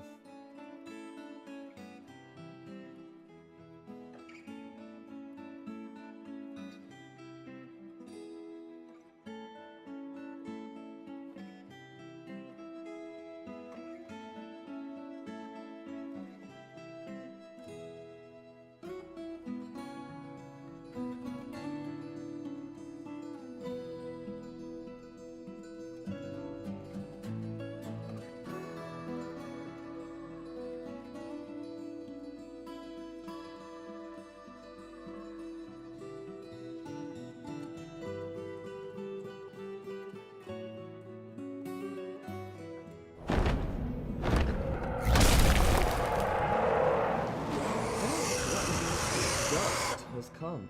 A towering one-eyed lyrebird. It has two long, straight-like tails and it undulates rhythmically. Its dark brown feathers are downy. Beware its deadly dust.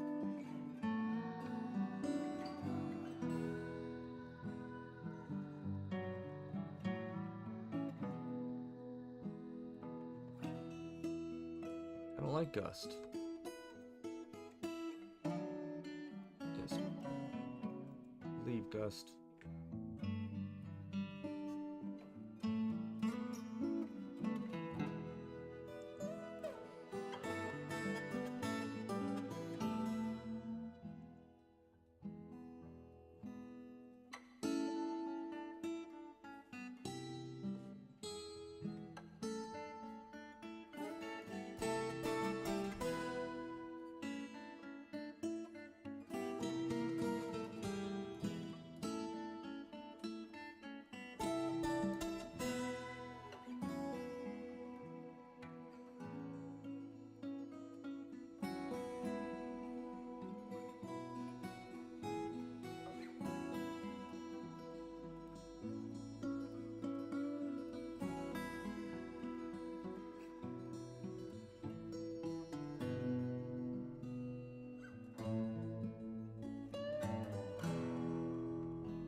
Oh yeah, so it's just the Duke and the Queen who have some unmet needs.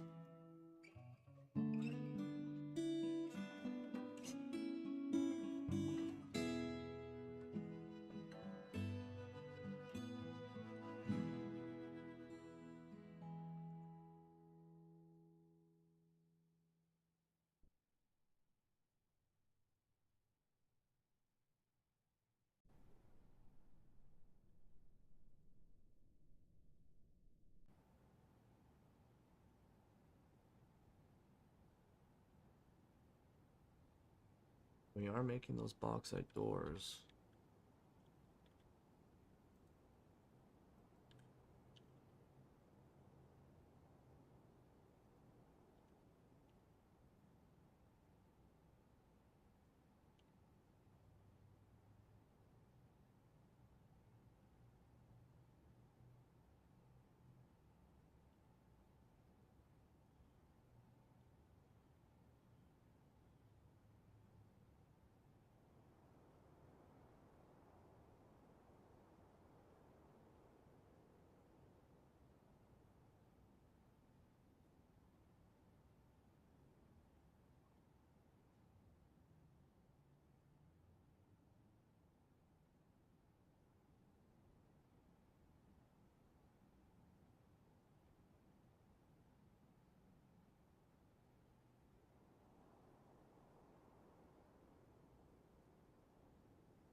We got a lot of dwarves partying.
Yeah, it's gonna be a minute before I do that.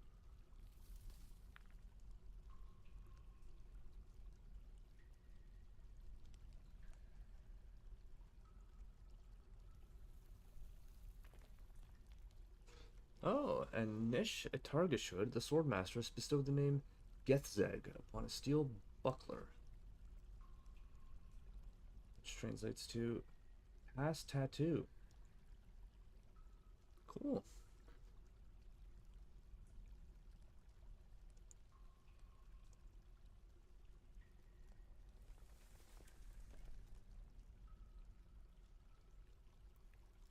These guys all doing. Oh.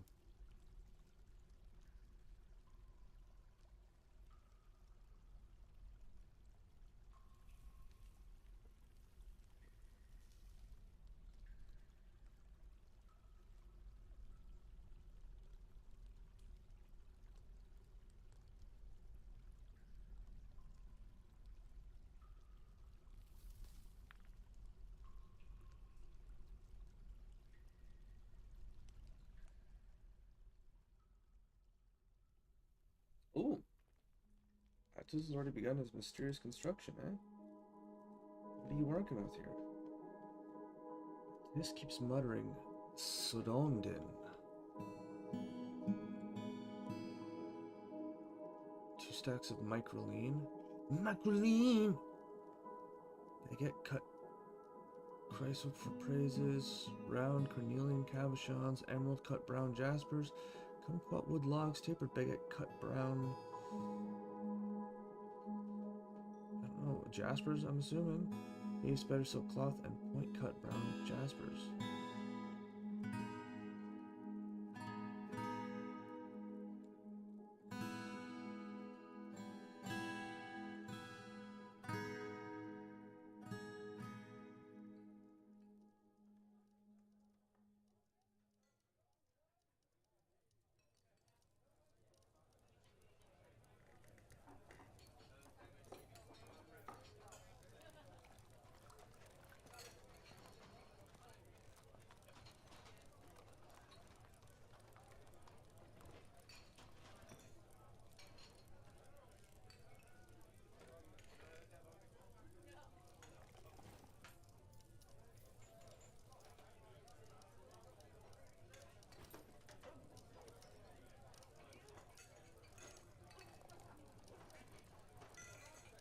What Sodondin's gonna be.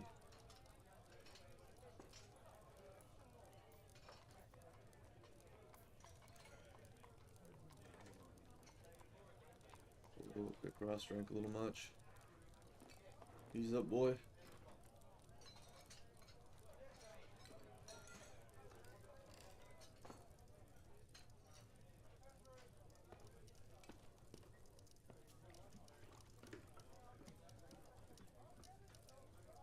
I'm gonna station my garden here just in case things get rowdy.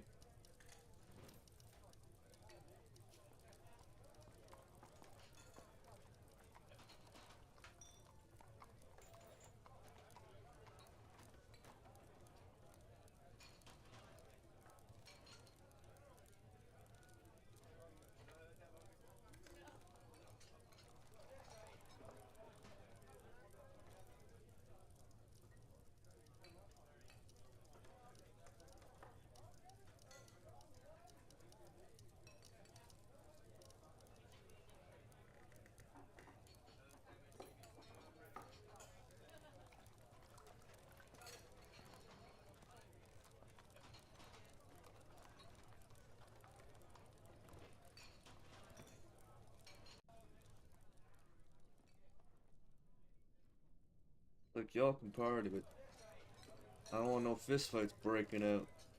You heard?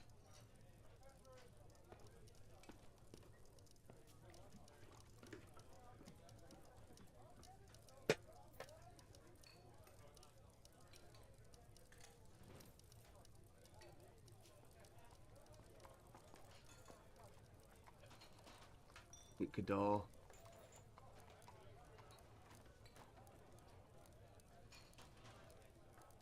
What a beast.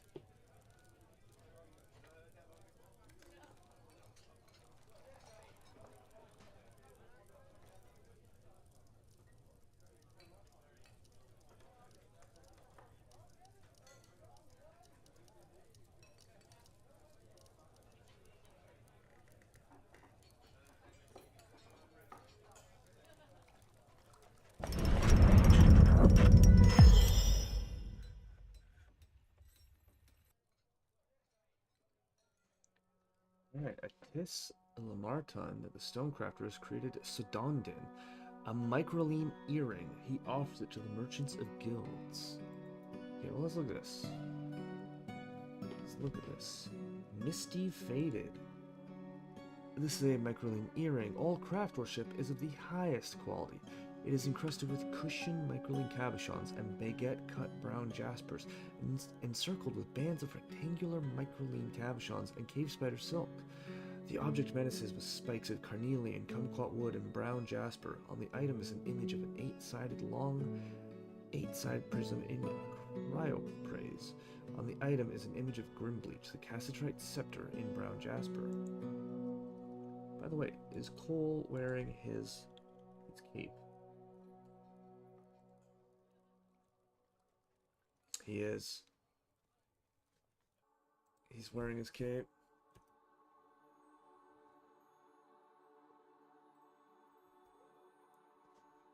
The Duke's just walking around with this bulky llama wool cape, encircled with bands of more llama wool and featherwood, adorned with hanging rings of sandstone and menacing with spikes of kaolinite and iron. I like to imagine those spikes are sitting on the shoulders. He's got big iron spikes on his shoulders and kaolinite spikes rolling down his back.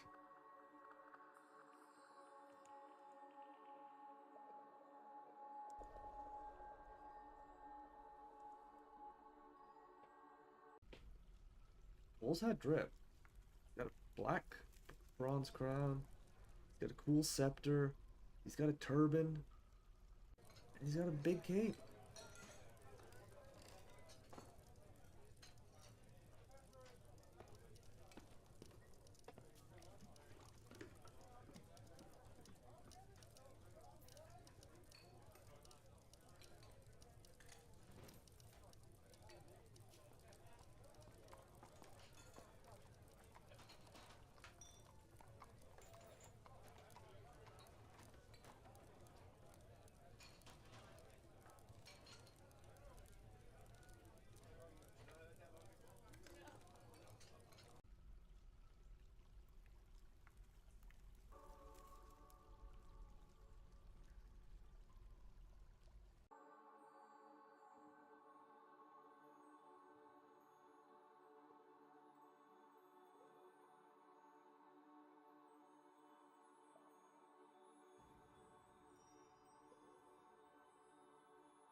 One to grab.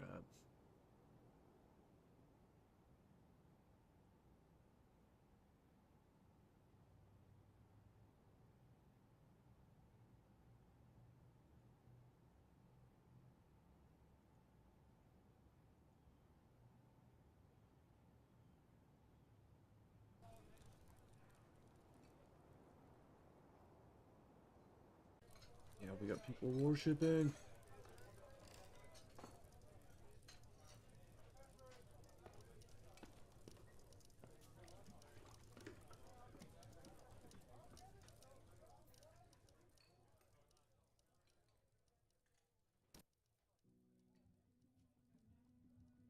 That's actually a name I haven't seen before, Kosoth.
Oh, in Kikros Tunkad, the scholars bestowed the name Tosadudar upon a steel shield. In the era of naming objects. Stop rain.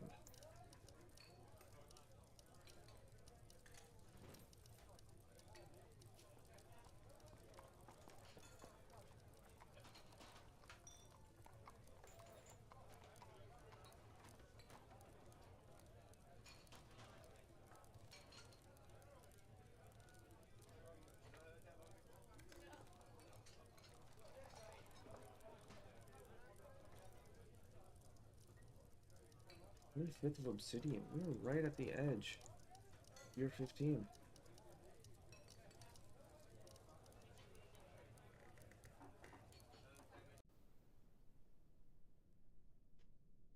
We're over the halfway point of this fortress's playthrough if the end point is the end of year 28.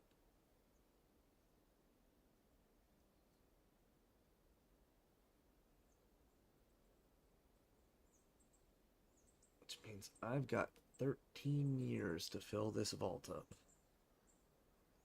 I'm gonna do it.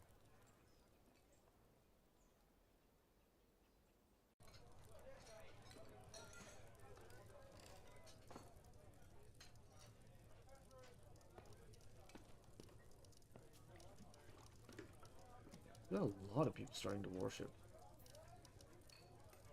Just as like a more regular part of their day-to-day life.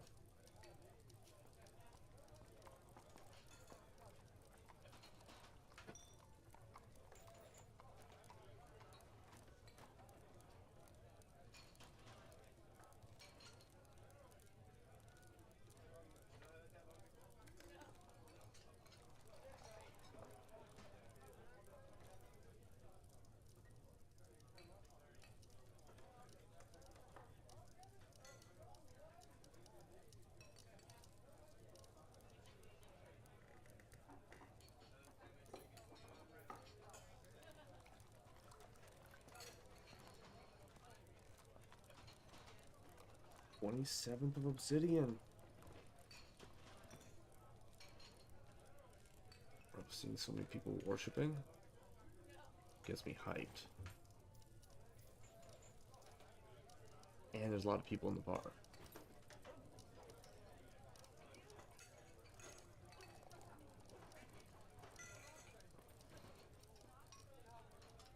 Oh, and Onol Nagalstakud, the scholars bestowed the name Orseth Kakath upon a steel battle axe.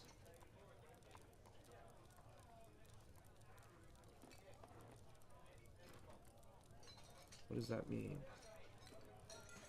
The strategic tundra.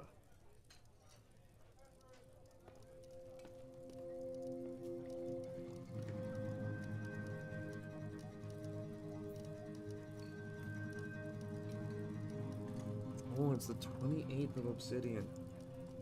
Last day.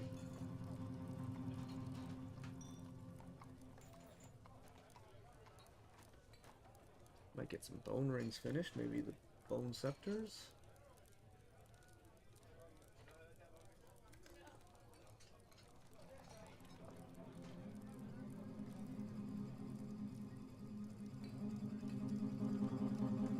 Bars or so, though that's probably going to be, not probably, it's certainly going to be a year 15 thing. But yeah, we're bringing back soap.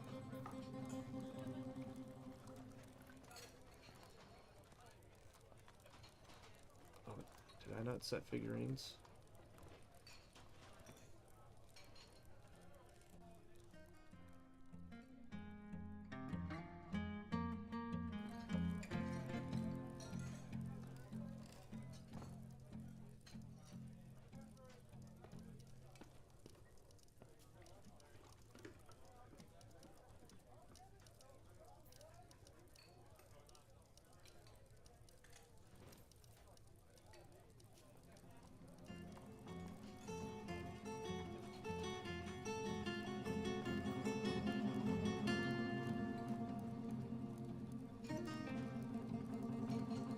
Next time we're definitely going to get Cole and Easem stuff fully kitted.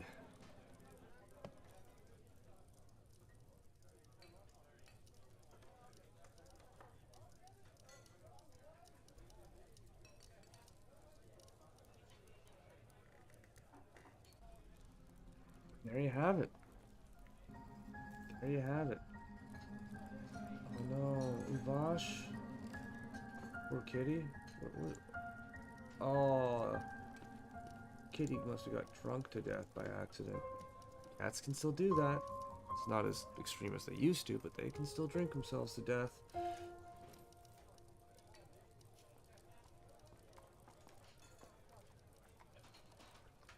Right.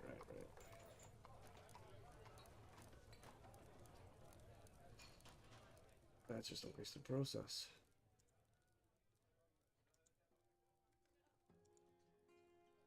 Made our bone rings, just as I predicted. But that was year 15. We did a lot. We got our magma forges, we carved out a second floor, made a glass bridge.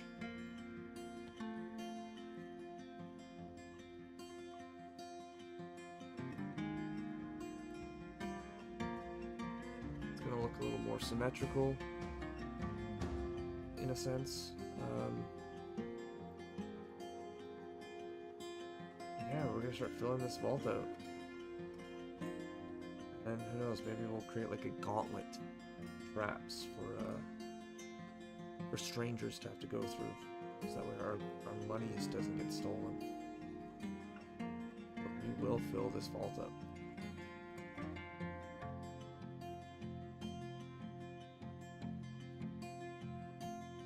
But yeah, I really like the way we got this.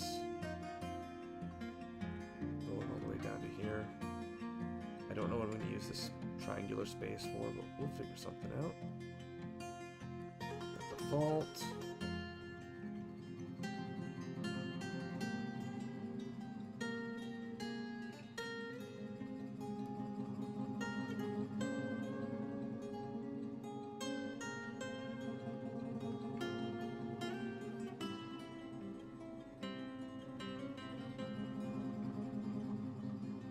We just need to start producing a ridiculous amount of sandstone blocks to further my different plans and goals.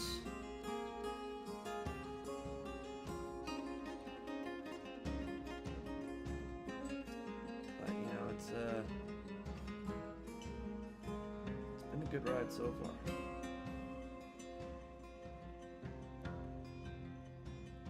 There's a chance next stream, or prior to next stream, I might DM hack away the vomit and blood and dog pus.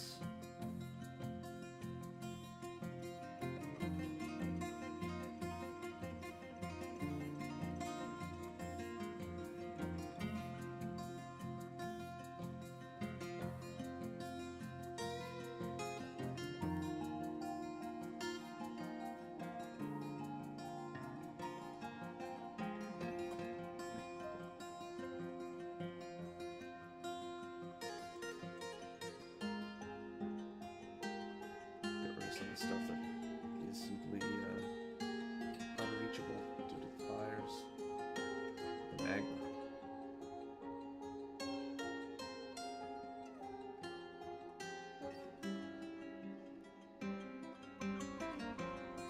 Yeah, lots of good progress. The early winter definitely took a lot of time, a lot of planning. A lot of dilly-dallying. We killed a dinosaur.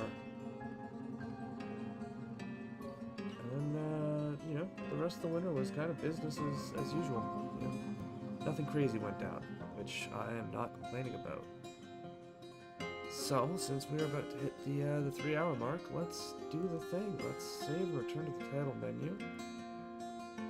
We have our main save.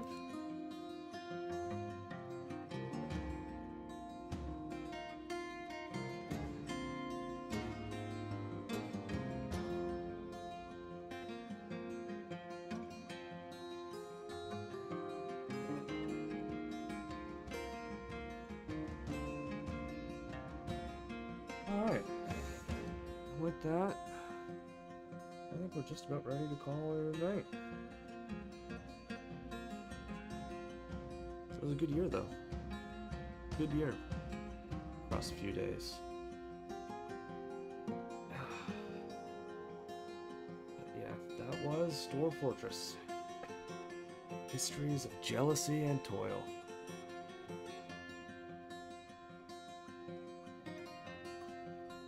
We will return, obviously, for year 16. Very likely tomorrow. Unless I end up playing Expedition 33, which is a possibility. But I've got plans brewing in my mind. Once we get that steel going, oh, the City of Waters is going to be making moves. Big moves. So,